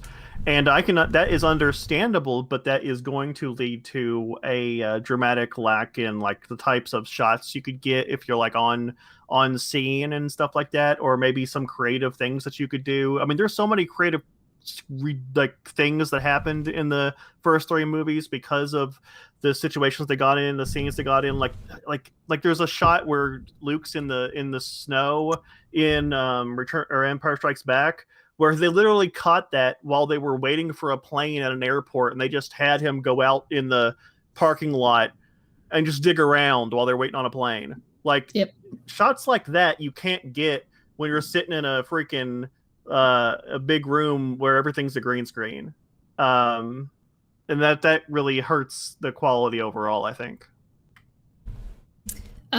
People in the chat are saying that they liked, or it's Feline saying that they like Star Trek over Star Wars. So I have some problems. I'm more Star Trek, actually. I have a couple problems with The Next Generation, mainly like the amount of times Diana Counselor Troy just gets mind raped and nobody cares. It's just like whatever. It's just a thing that happens. It's just a thing that happens to women. It's like, can you not? What else is she good for, right? Yeah. Right. Yeah. Oh wow. She was supposed to be the sexy, psychologist type empath, and yeah, great. That's fine. She can be that. I didn't say she couldn't be that. When did I say she couldn't be that?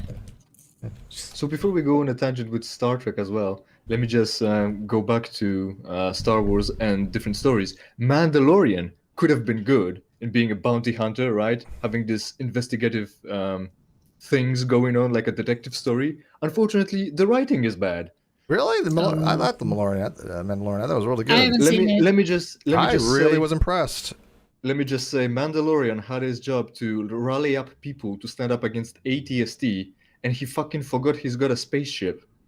So he fucking fought with blasters against ATST instead of hopping into his ship and blasting it from this is the way suborbital thing. Blast it from orbit. This is the way. So I do get a bit of a kick out of times when movies just completely forget that they have access to a thing, and it's like, why?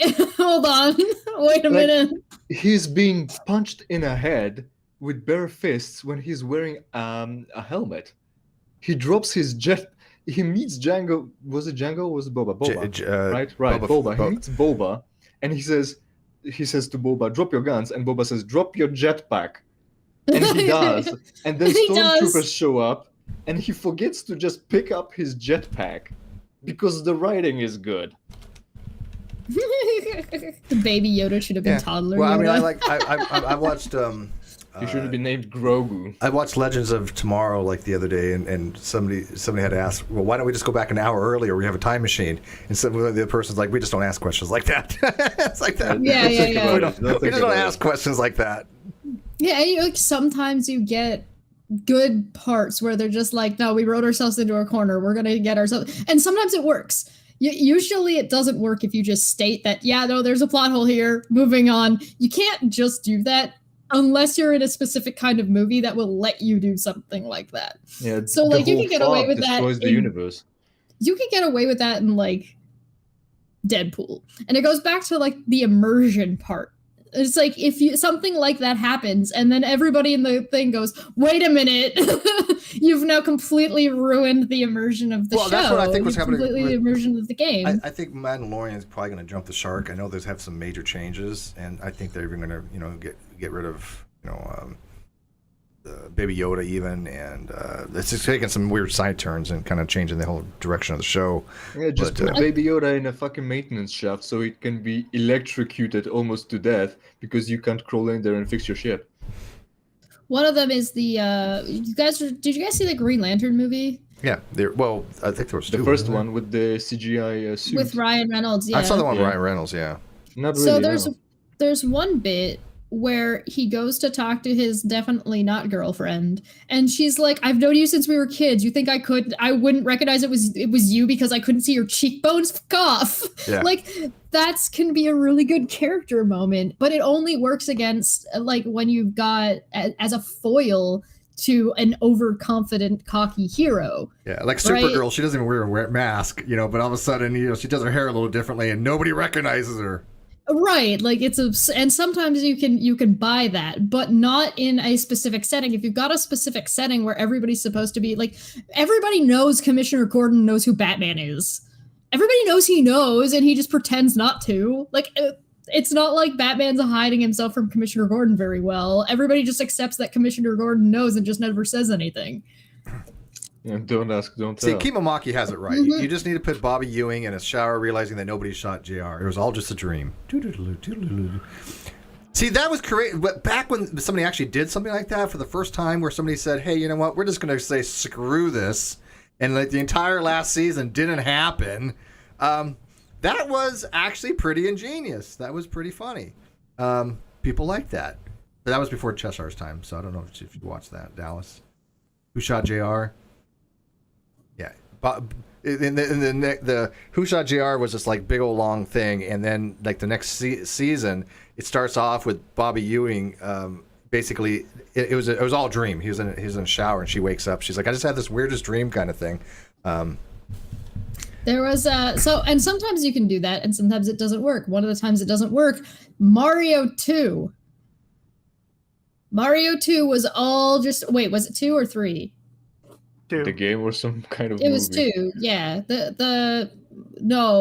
Paper Mario is supposed to all be like a storybook and a play, but it's set up that way from the beginning. Mario 2, at the very end of it, you beat the Toad, you beat the giant frog, and then it goes to cutscenes, and it was Mario sleeping the whole time, and it was just like, come the fuck on, guys! Like, what is this?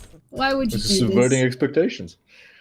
You get to the point where it's you can do it once, you can actually do it twice.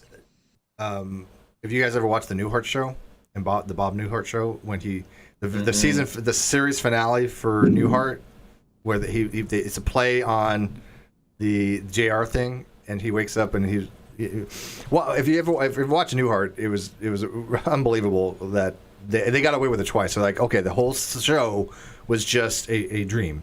Just a bad dream. And then they tried it a third time on a different show called St. Elsewhere, I believe it was, and it was like the snow globe it was all just in the mind of some autistic kid. That didn't work very well.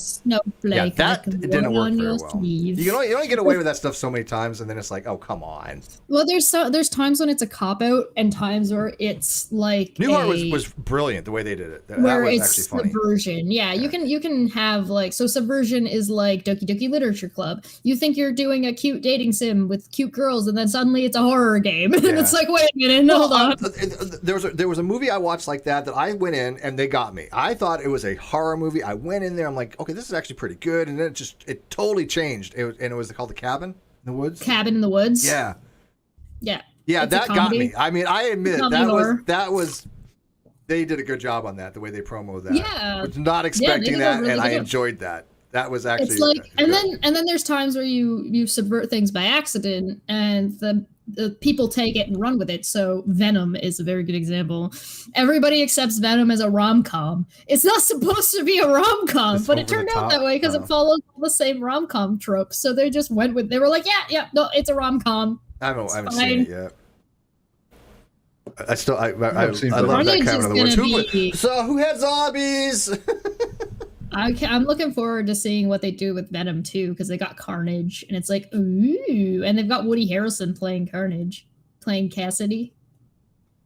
What do you think? What do you think about being in the movie again? So Free to Play. What do you think of the possible new Highlander reboot? Oh God. Because we have no more movies to make, I guess. Did they realize anything from Highlander 2? Just stop. The quickening. Gotta go fast. Highlander could be good, but it really all depends. The Highlander movies were interesting. It got me really into sword fighting. And then I learned a little bit about sword fighting, and then I went back and watched the movies, and I'm like, wow, that's really bad sword fighting. Like, it's all They all over. should have been killed. Yeah, they all would have This been one dead. move that nobody can counter. Yeah, Better watch out. You never hit the sharp edge of your blade against somebody else's sharp edge of your blade. That's the worst way to, like, that's how you break swords. And oh my God, it's so cringy every time I see it. It's impossible for me to even watch anymore. So I shouldn't have gotten into sword fighting. To have a nick on your fighting. blade than to have a nick on your face.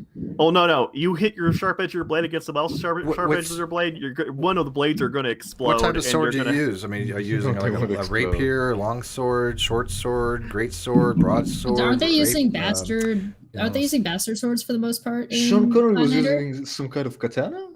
Was he? Like an Asian sword? I don't was he? know if they were using katanas. Were they? I think in the Or like I think he used a Highlander? katana in the series, in the TV series, but I think it was a In the broadsword. series, yeah, I think it was a It broadsword. was either a broadsword or a bastard sword in the first Highlander movie. The main character, he had a Masamune katana,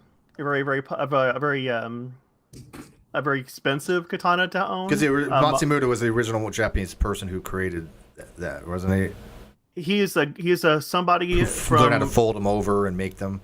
Yeah, Masamune could fold a steel blade like 1,000 times, and his way of doing it has never been even replicated, even all the way to today with current technology. Nobody knows how he did it, but apparently he made the strongest blades ever. Yeah, he had alien help. Yeah.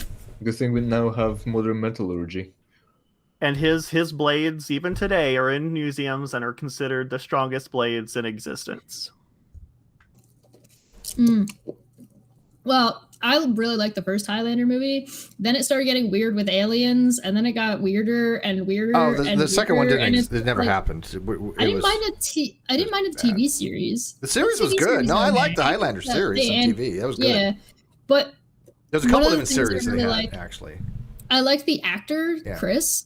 Because he is great, but I also liked him because, I thought the quickening was kind of funny, mostly because he's also the guy who plays Lord Raiden in the original Mortal Kombat, and I was just like, Lord Raiden. I thought, what was it? The remake then? Who played Raiden? Wasn't that? What was his name? Christopher Lambert. Christopher Lambert. Yeah, Christopher Lambert. Yeah, Lambert. Yeah, that's what it was. Christopher Lambert. Yeah. Yeah, I also really enjoyed Sean Connery and his very distinct accent telling him that, what are you talking about? I'm a Spaniard. But even like, yes, you sound like you're from Spain. A Scot playing a Spaniard. But then after Christopher Lambert left, was it like his cousin or something like that? Became the Highlander with a different actor, and I don't remember his name. Oh, I don't know if it was his cousin or not. I think it was his cousin or something like that. But I can't remember that actor's name. I remember his face, but there's incarnations of the Highlander in the series. What is that absurd sword that Sephiroth has? Because that's supposed to be that kind of sword, isn't it? I should know that. Hold on. Fuck me. I want to say it's called Manamune or something. Adrian Paul. That's what it was. Duncan MacLeod. Adrian Paul. Oh, it's Connor, because Christopher Lambert was Connor MacLeod, then Duncan MacLeod was Adrian. Yeah. That was really good too. I like that. Adrian! Did you guys think of the change from Judge Dredd? Because I loved the old campy garbage Judge Dredd that Sylvester Stallone is in. The original one, like the one with the Blade guy. I like both of them. That was good. No, Blade. You're talking about Wesley Snipes. That was Demolition Man. That was Demolition Man. Oh, that's right. Which was also fantastic, by the way. But specifically, the difference between Judge Dredd then and Judge Dredd now, which Judge Dredd now is way closer to the comic book series, as in Carl Urban never takes off his helmet. Oh, same planet. That's the only movie I've ever seen. They weren't cousins. They were kinmen. Sorry. Okay. See, they know the lore. It's the only movie I've ever seen that actually appropriately used 3D effects. So they used the 3D to like make it look like because they were all on this drug, so they would go into 3D and things would slow down and they get weird camera angles and it would kind of supposed to simulate what the person who's on the drugs is feeling. I'm like, that's clever. Do you know the slow-mo? That was let me tell you a story of the Judge Dredd for the oh god.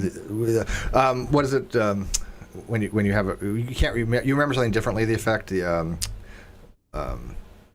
oh my god. Mandela effect, yeah. So I'll give you an example of the Mandela effect, right? I remember watching Judge Dredd when he came out, a couple different times actually, right? And I remember very distinctly, right, that they were taken out to a fancy dinner and it was Taco Bell and everything was owned by Taco Bell. This was burned into my brain. Then I watched it. Hang on, I know what happened. I know actually what happened, but hang on. So I watched that movie about a year or two ago, and all of a sudden, it was Pizza Hut. God, Dennis Leary. Everything was Pizza Hut, and I'm like, wait a minute here. No, this is not how my brain remembers this. This is messing with me here. This is did I jump quantum into different levels? Quantum leap. Yeah, did I quantum leap because it was Taco Bell. Come to find out, in the American release, it was Taco Bell. Then in the overseas release, it was Pizza Hut, and they actually changed the logo and they changed they stubbed it in, and that was freaking me the hell out because I'm like, wait a minute, no, my entire time it was a lie. Yep, they totally filmed two different versions. It was totally two different versions. Yes. Just to mess with Steve. My mind was going, wait a minute. I had to replay it a few times. Like, wait a minute here. No, it was not. What? It wasn't Pizza Hut. It was Taco Bell. Taco Bell owned everything. I remember that because I was big fan of Taco Bell. Hollywood just went out of its way to gaslight the fuck out of Steve. Yes, don't mess with me like that. I'm old. I don't like stuff like that. Steve. Let's fuck with him by making this movie. The Blu-ray release was Pizza Hut, yeah, but it's supposed to be like for overseas or something. Restaurants. Yeah, I don't remember the reasons behind it, but for 70 years. Don't do that to me. That's like finding out like Star Wars or something. You know, there's not really a lightsaber. They used tennis rackets or something instead. You know, it's like I don't know. It'd be weird. Good movie. Don't steal my leaps, Dave. Yeah. So, anyways, we got about 30 minutes left before we start wrapping this up. If anybody wants to talk about anything, call in, or you got the link to join. We're just vibing, you guys. So whatever you guys want to talk about, we're just vibing. We are going to be trying to get some people as guests every now and then. We are not going to have a show on, just to let you know ahead of time, on the 7th. So 2 weeks from now. Not having one. Judging media. I have a dental appointment on Monday. That I had to. The only time I could get it in happened to be on Monday, and I'm like, well, you know, I'm sorry. I got to go in for my dental cleaning stuff like that, you know. So people know I'm fastidious on teeth thing. I got dental floss. I got like so. I gave my daughter came over and I'm like, she's talking about she needs to go buy some toothpaste. I'm like, oh, I've got you covered. Like giving her like she's like, why do you have so much toothpaste? I'm like, Speaking of which, I have go to the dentist is important. I have a reply from a doctor of an issue, or not issue, but a concern that I had. I sent him a message a few days ago, and I finally got a reply back. It involves people getting COVID vaccines when they are immunosuppressed, and they say that like I could go get like antibody tests, but not all the tests would even show they're not conclusive. Anyways, so it's not even recommended that I even go get tested, and so it's also not recommended that I get more vaccine. So even though I'm vaccinated, I have to just pretend like I'm not. So you did get, okay. So which vaccine did you get? The Pfizer. Okay, so you get the 2-dose. Yep. Yeah, but you're still technically you're still vaxxed, right? I might not be. I might not have any immunity because you don't know if it actually did what it's supposed to do. Yeah, there are people out there who got vaccinated and are suppressed, and they didn't get any immunity from it. So, I might be in that camp, but I can't know because the testing is really inconclusive. Well, I mean, you gotta live your life, and here's the thing. I mean, I think it's one of those things that eventually everybody will get exposed to. Eventually, at some point in their life, it's like the common cold. You just can't You can't avoid it forever. I'm taking no chances until I am fully immunized. I have my second shot on the 28th, so that's 4 days from now, and then 2 weeks later, you're considered to be like 99% something immunized, and so I'm going to wait. So 2 more weeks after that, and then I'm going to start living my life normally again. And also, by June 15th here in the States, if you are vaxxed, you no longer have to use a mask outdoors. So he's not allowed to live normally again until we get Non Sequitur show back. You're not allowed to do anything or leave your house. You have to live in a bubble until you really think that? Yeah, you have high hopes. Like I said, I think he's going to be in jail and just not going. He's not going to care. He's just going to. He figures, hey, he had three hots and a cot in jail. I think he kind of wants to go back, and I don't think that's a punishment to him at this point. And he's just be like, I'm just going to sit in jail. I'm going to, keep everything and. Yeah. Because the only way they have, because think about it, that's the only way they have to encourage him, right? Is by jail, and if he likes the jail and he wants to be in jail, then what else can you do? Now, granted, after years sitting in jail, he might have a change of mind. If not, we have to go back and refile, which we will do. I'm going to give you my word. We will continue to file as many times as it takes to keep him in jail for years, if that's what it takes. Yeah, what's the minimal you can keep him in there? Like at minimum, let's say. An hour. If he can meet the purge conditions, he could be out immediately. That's completely up to him. Well, that's for the civil. The criminal's 30 days.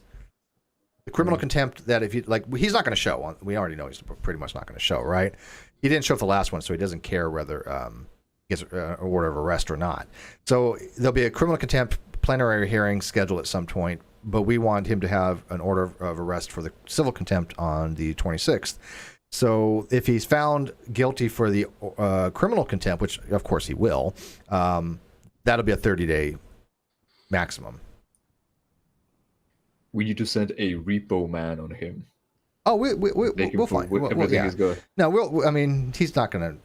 I've already made Ruhiv swear, that no matter what happens to me, he will do whatever it takes to find Kyle and put him in jail if it's the last thing he ever does.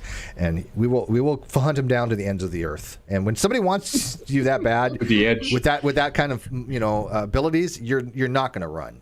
Somebody's going to turn you in. Somebody's going to find you. We are going to make sure that the sheriffs know exactly where he's at. The sheriffs will go find him. They will go visit his mom. They will ask his mom, questions.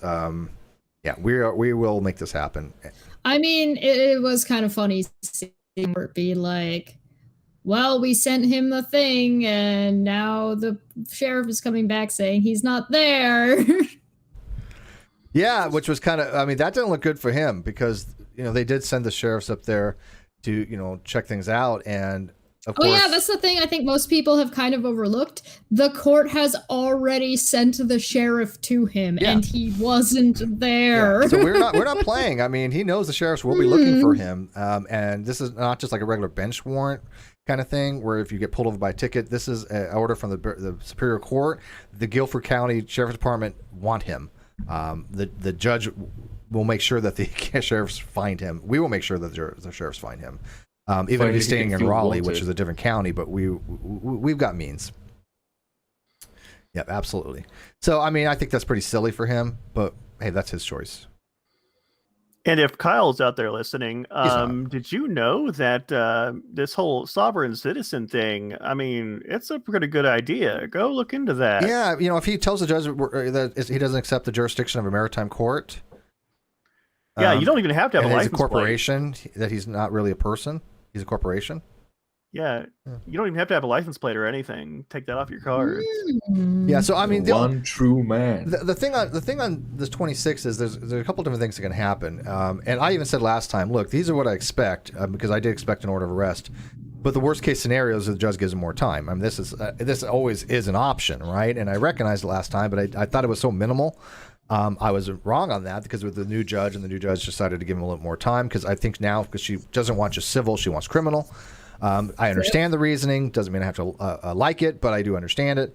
And now on the 26th, if he doesn't show, she will schedule a plenary hearing for the criminal.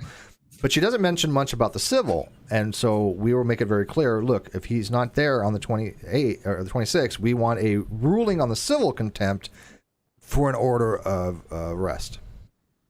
Well, yeah, because if anything, that will work in her favor because then at least he'll be in jail and easy to find for dragging him to the criminal contempt. And it's so funny. Like I said, all this is his own doing. I mean, we don't really have much to do with anything. It's him deciding that he just doesn't want to obey the court. That he doesn't think he thinks he's above the law. That his narcissism is so great that he can do whatever he wants. Okay, that's fine with me. Like I said, my only goal now is just make sure that he's in prison.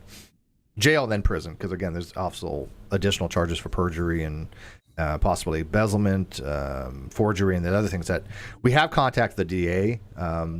We don't know if the DA is going to take it yet, though. So, the lawyers contacted the DA. Well, that's exciting. Somebody asked in the chat if there was a transcript on the last hearing. That takes 2 weeks because of their backlog, and so it hasn't been a full 2 weeks left. I didn't ask about it to my correspondence, my lawyer today, but we probably won't get it out until the midweek. It'll get there. As soon as we get it, you'll have it. Yeah. I'd like to see that too. Will you tweet a link, or will you hand it out? Yeah, no, we'll read it out. Yeah, no, it's public. Okay, cool. Yeah, and, all right, and cool. I remember the first time we put a transcript out. Some people were like, "Oh, look at this! Steve's making people pay for it." I'm like, "No, it's not. It's all public." And they're like, "Well, can you make this public? That's copyright." And my lawyer's like, "Who the fuck are these people?" My lawyer's like literally going, "These people are dumb," because they're like, "No, it's public. You can make it anything you want." And nobody was charging for anything. It was ridiculous. Kimamaki says, for criminal contempt, I thought the max was 1,000 fine, 6 months in jail, or both. In North Carolina, it's $500 fine, 1 month in jail, or both. And sanctions. It could be other sanctions. But yeah, those are the two main things. Well, I guess there's going to be a new fraudulent GoFundMe. Yeah. For Kyle's $1,000 like I said, fine. I worst case scenario, the judge says, that way ain't getting bailed, we want him on the criminal charge, and so we are going to schedule what's called a plenary hearing, which is a fact-finding hearing for the criminal, and she doesn't rule on the civil, and which would really suck. But I mean, I made it very clear to the lawyer, do not leave there until we have an order of arrest,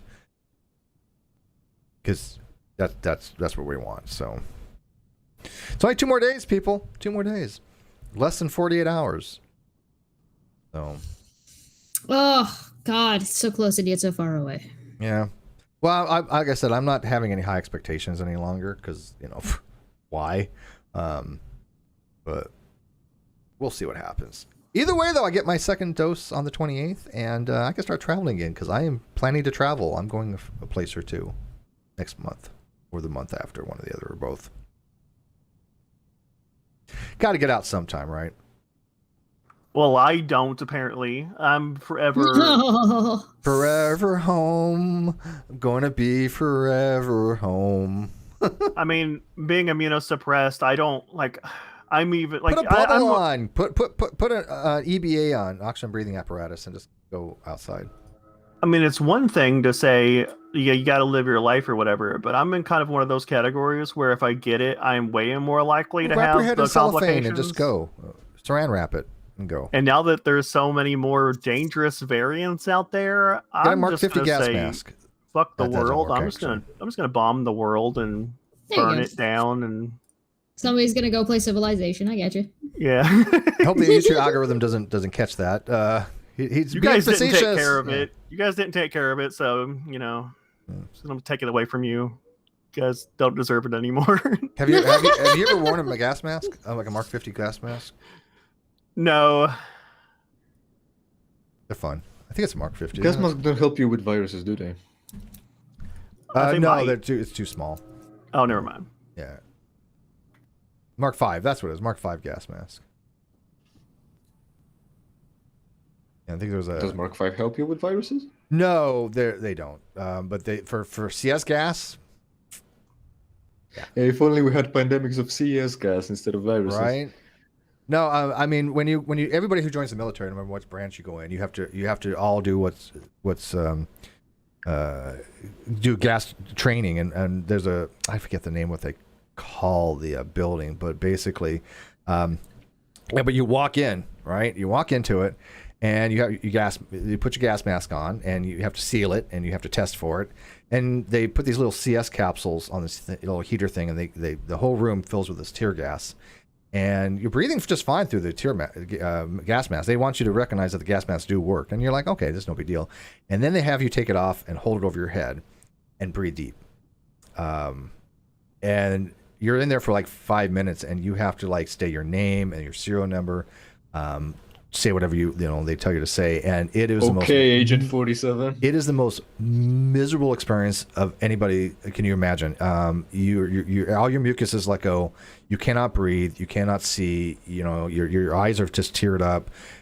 It is horrifying. And you're purposely being exposed to this stuff too.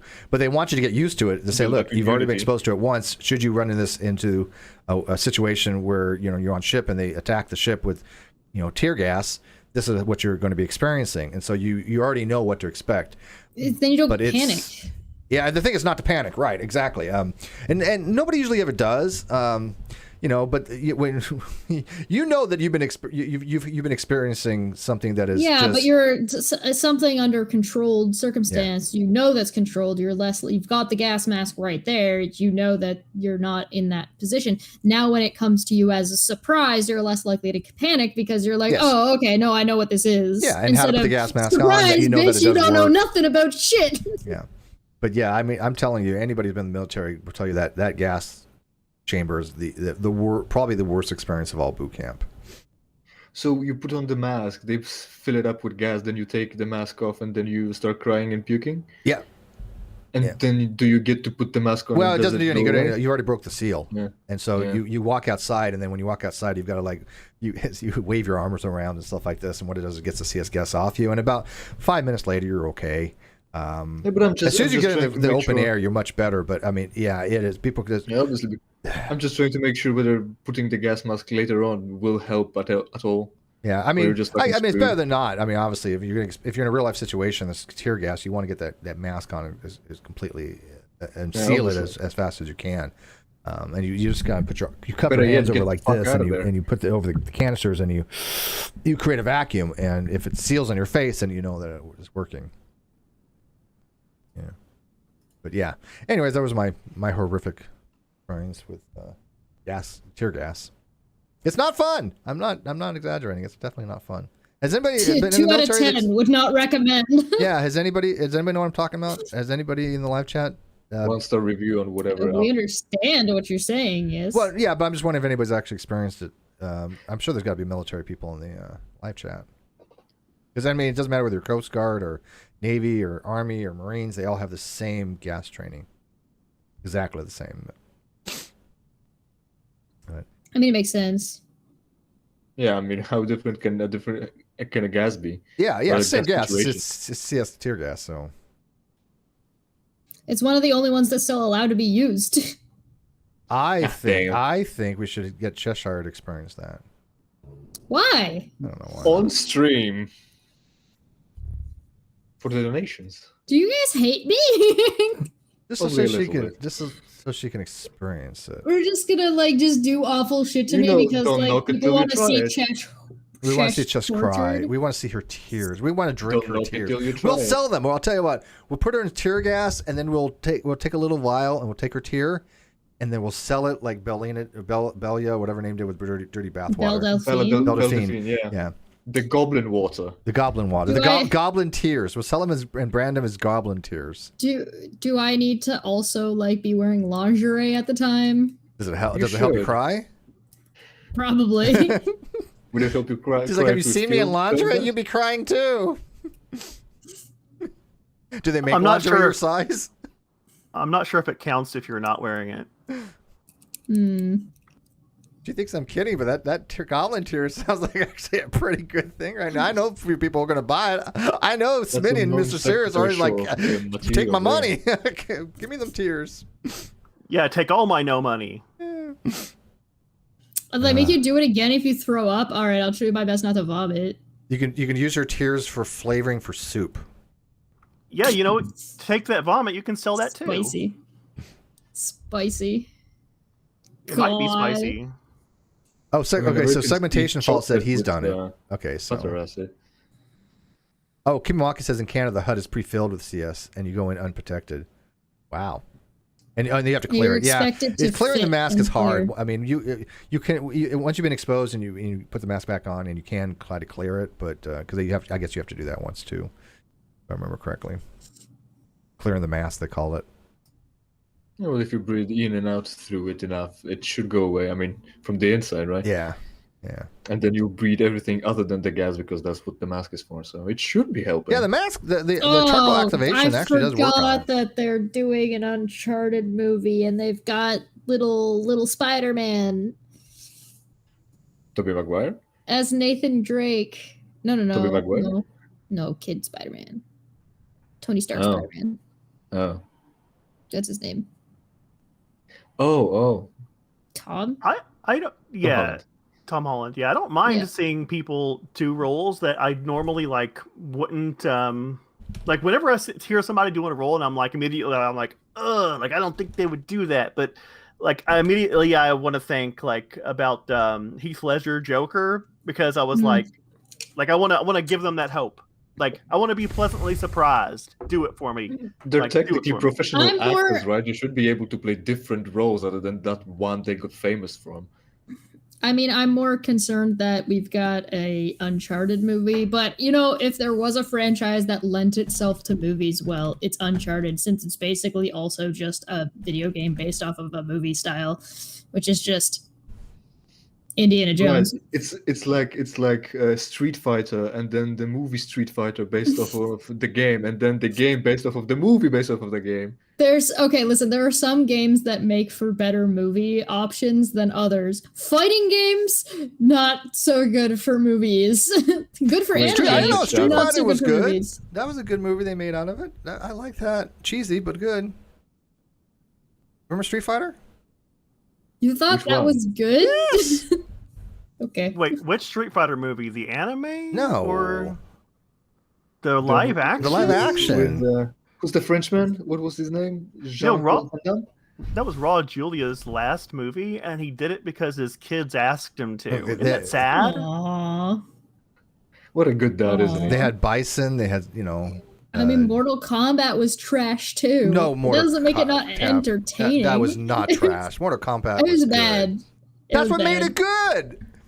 I mean, listen, those movies that are bad, that are good, I don't mind. Go wild. I don't mind. Just because something is bad doesn't mean it's not good. Because in the world of entertainment, all that matters is, were you entertained? I was entertained by Mortal Kombat. And if it's bad, you were not entertained, it means but that's kind of the problem, isn't it? Were you not entertained by Mortal Kombat?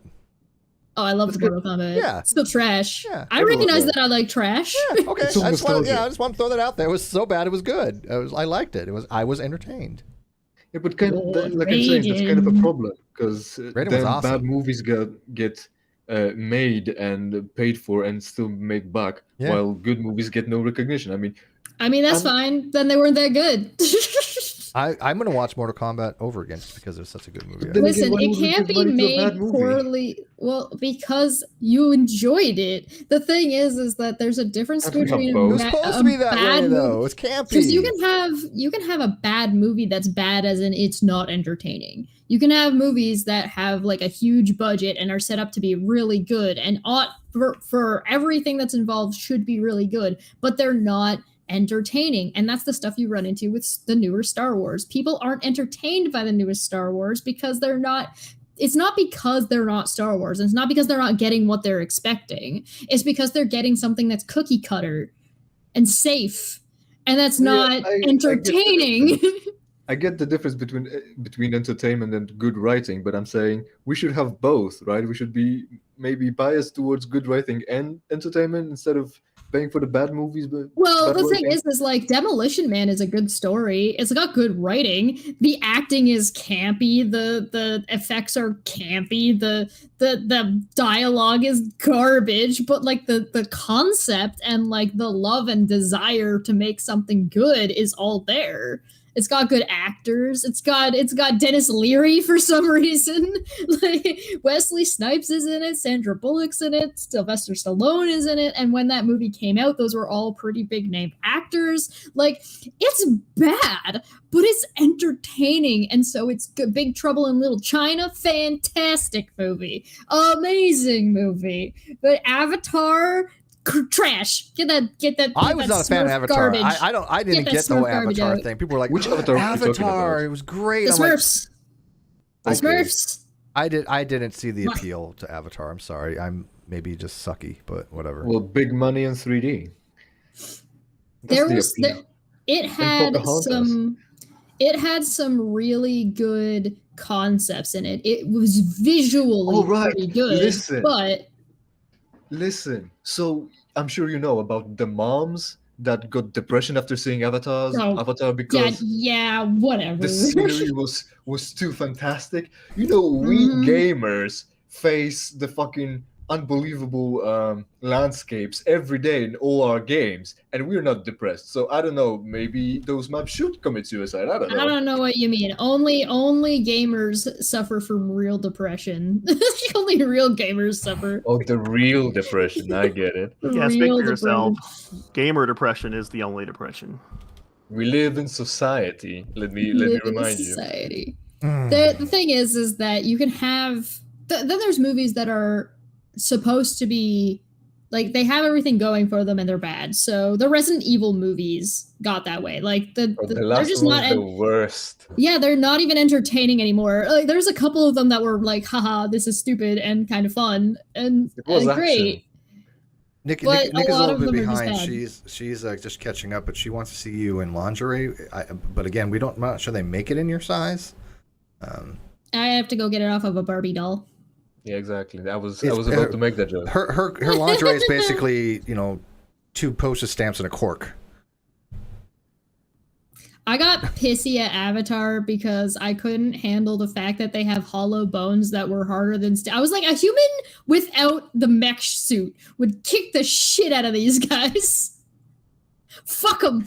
Yeah, I wasn't. I was just like the straight up biology and just the straight up like oh my god, they're tall and they're really strong and they can. I'm like, bullshit.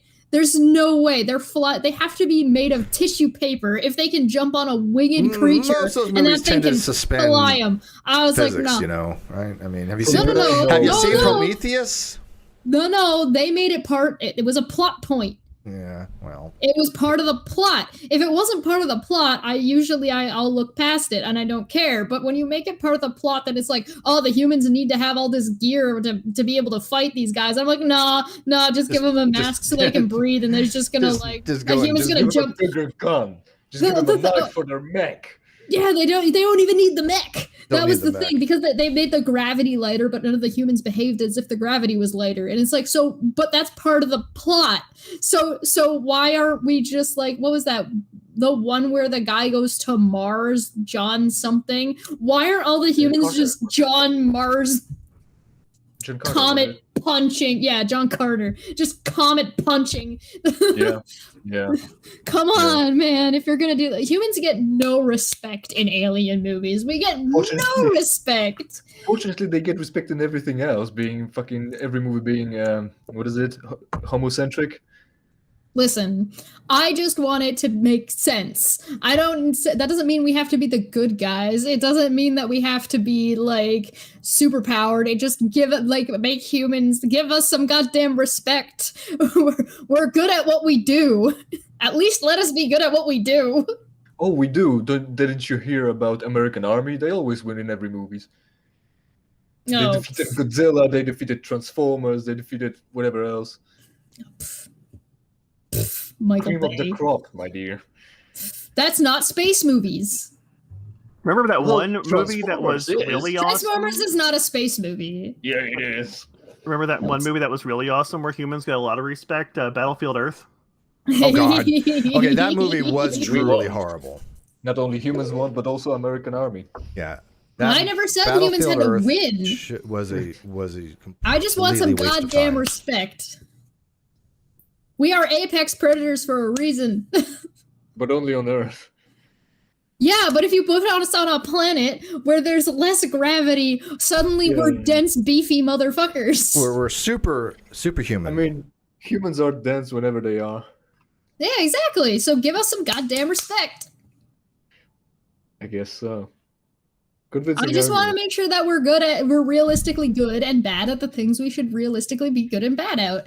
And Avatar didn't give that to us. We should have that commander dude should have been knocked out of his mech suit, had a gas mask on, and then just jumped like 6 feet in the air and just decked the guy. Yeah, basically the main hero who was paralyzed from waist down. He should be a superhuman over there. I mean, he should have superpowers. Why? He doesn't have legs. Just in case. I mean, why would he need legs? He's got arms, right? Well, I mean, he'd be able to swing pretty well like a monkey, and he could use his legs and just like. Yeah, he's got those fucking guns worked out on that wheel, working out. I mean, that's not entirely okay. So there actually is a part of that movie where that would have been relevant, and it's when he does wake up and he's crawling around. He should be able to just like crawl like with no problem, like a gibbon, like a fucking howler monkey. Yeah, he should have just been able to crawl right across with no problem whatsoever, at least not to his strength. If they want to make it like about, oh, well, he couldn't breathe. Well, okay, fine, but that's not going to stop you from going... I think it's... Yeah, you ain't wrong. When we go to another planet, it'd be more like that Twilight Zone episode where the UFO lands and they're all giants, and then you come to find out that they're actually aliens, and the UFO is from NASA, and we're the small little people, and they're going to like... be way more advanced than we are. John Travolta in dreadlocks is worth the price of admission. That was one of the worst movies of all time. Don't forget that humans are the best long distance runners in the world. Well, listen, if you're humans are good at some shit. If you're watching Battlefield Earth, you can play a drinking game where you won't ever drink. It's called Find the Non-Dutch Angle. Yeah, yep. Can't remember the movie name anymore, but there was a movie where humans were basically the best fighters in the universe because we get to space via war and everyone else was peace. Yeah, that happens. That's a regular thing that happens. I did like it was a writing prompt idea, and it was humans are considered part of like the dead zone in the universe. Like they pretend we don't exist. And then some aliens show up and they're like, we never wanted to talk to you. We stayed away from you. Everyone stayed away from you because you were too dangerous, but it's coming and we need your help. It's like, that's a cool writing prompt. So we'd be the Krogans, are you saying? Yes. Oh, and by the way, Mr. Sears, all you do to win that drinking game, all you have to do is drink like this. Oh, you can't see. The Dutch angle? Yeah. All you have to do is like tilt your head at 45 degrees and drink. You'll see on the outside. You can't see. Well, the angles would keep changing, so you'd have to keep wiggling your head around a lot. Yeah, and drinking a lot. Get it, guys. I hate to be the bearers of bad news to solve your problem. Get a sippy cup. Sippy cups, yes. Get that hat with those I'm a problem solver. For cans that you can see on rugby stadiums. All right, guys, we're going to wrap this up. Like I said, we will not have an episode on the 7th. I think we're going to try to get a guest for next week, maybe. Cheshire, we'll find somebody. I got some people in mind. But if you guys have anybody that you think would be of interest for people to call in and talk to, please leave it in the comment section. We'll definitely get a hold of them. Somebody that's reasonable, that actually, we can get. Don't put like William Shatner. That would be stupid. And don't tag them, unless there's somebody you have, you have rapport with, and maybe then tag them. But if not, give us some ideas. I guess there's some people out there that are like not super A-listers, but that might be tagged that you can tag. But let's not get carried away. Dogg. Yeah, tag Snoop Dogg. Maybe Snoop Dogg would. Don't do it. He'll do it. Yeah. He would. That's what you should do. He's that kind of guy. Do it. Yeah, what do you think would be of interest to call? Well, I'm thinking more along the lines of more, philosophy type stuff or science or. You think Snoop Dogg wouldn't talk about philosophy? I don't know. I like Snoop Dogg. Just like Shia LaBeouf said, I watched. Do it. I think wasn't it Snoop Dogg that had dinner with Don with Kanye? You sure? What's that? Kanye and Donald were close. No, not Donald Trump. Oh. No. Oh. No. Then I wouldn't know. Don Rickles.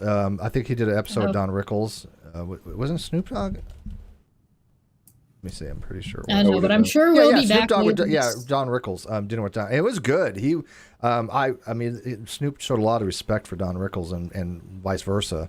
Are we going to have? What? I think Free to Play was asking a question. Yeah. Who's Don Rickles again? Who's Don Rickles? Yeah. He was a comedian. He was a in-your-face comedian. He was the original insult comedian that actually could do insults and get away with it and do it in a very funny, non-harmful, hurtful way. He would use comedy to expose things like racism, not hurtful, bigotry. What's that? Not hurtful. Yeah. Well, where's the fun in that? I don't like the racial jokes that are hurtful, but no, Don Rickles was a hell of a comedian. He was the insult comedian. The original insult comedian, but yeah. Before your time, I guess. Fortunately, nothing is before your time, Steve. Talking about all the aliens, talking about all the aliens in chat just makes me think of Science. We invaded a planet that's made of 75% water, our only weakness. Oh yeah, that and wood and blunt objects, things that this planet is pervasive with. Better go there naked. I actually think it'll be more along the lines of War of the Worlds. The Martians will come down, we'll get some alien invasion, and then microscopic COVID will take them out, right? They won't have any immunity. War of the Worlds? That's the plot of, yeah, exactly. Yeah, I think that's actually likely. I think it's the same problem we're going to have when we go to other planets. Cars that died of when we go to other planets, how unless we transform them with the same biodome and biodiversification, how are we ever going to survive? I mean, the most important thing is that whatever the flora and fauna over there is not lethal to us. Yeah, exactly. So I think that we need to eliminate. I think it's a huge problem to overcome. There was a prompt that I had read where it was like aliens that were observing Earth, and they're like, let's just never come back here. It's like they're not carbon-based life forms. They don't breathe oxygen. So we do the equivalent of breathing in sulfuric gas as far as they're concerned. And they're like, these things are terrifying. And they're organized. Let's just no. Organized and terrifying. That's too bad. That's a deadly combination. Are we likely to do a stream later this week after the hearing? Yes. That's definitely not going to happen because Kyle's not going to show up. Yeah. We'll keep you guys informed. We'll do a hearing. We'll do it after the hearing on Wednesday. I'll fill you guys in. I'll probably have the transcripts about that time as well. So we'll probably do see if we can double bang it. Yeah, so probably on Wednesday, give or take. It should be about the same time. They said 2 weeks, and it'll be 2 weeks on Wednesday. So next Monday, by the way, is, since we're not doing this, but I will be live with more Dungeons and Dragons fundraiser stuff. So if you guys want to come by there at 7 p.m. Eastern, I will be there on Monday. But also, I'm my streaming regular this week. So Tuesday, Wednesday, Thursday, Friday at 2:30 p.m. I will be live over on my channel talking about some nonsense, I'm sure. I don't have that much planned right now. I got because like I said, I got my medical stuff and coming up. I have Drunken Peasants coming up. If you guys hadn't watched, go watch my little interview with Dr. Malik on his channel. Chai with Shloob. Go check that out if you haven't seen that yet. It was actually really good. It was about an hour long. He wants me to publish. I mean, he's told me straight up. He's like, you should publish your arguments. These are good arguments. They're valid. They're logical. You should. I mean, and he's offered to help me publish them. Well, the thing is that I have to download an actual software to do this, like LaTeX or something. I use Libra. Just send the file over to him. He'll figure out the rest. Of technicality. Probably. But I mean, I'm working with some. people. Notepad and if I ever decide to publish, that's great. But I do want to author a paper with somebody that knows logic really well. I know take all the glory right now. Why would you want to I don't care. Something? I'm not in it for that. I just want it out there. I'd rather have somebody who knows what the fuck they're doing and can publish and have name recognition. That's all I give a shit about, is that it's out there and it's validated as good. I mean, I have a guy right now who right now, I just talked to him a few minutes ago. He messaged me. He is a logic guy.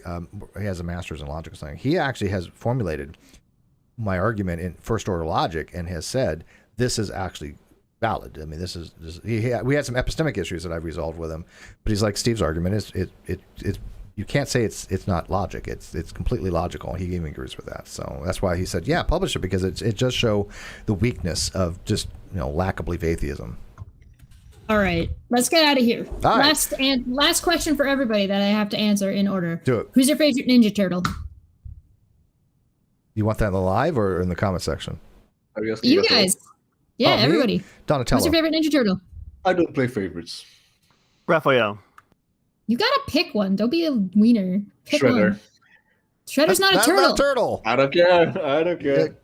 He's in a He's show. a wiener. He's not allowed calling back anymore. Fail. All right. Good night, guys. Thanks, Mr. Get out of Serious. here. Thanks for the play. We're out of here. Peace. Subscribe. Thanks for Bye. calling.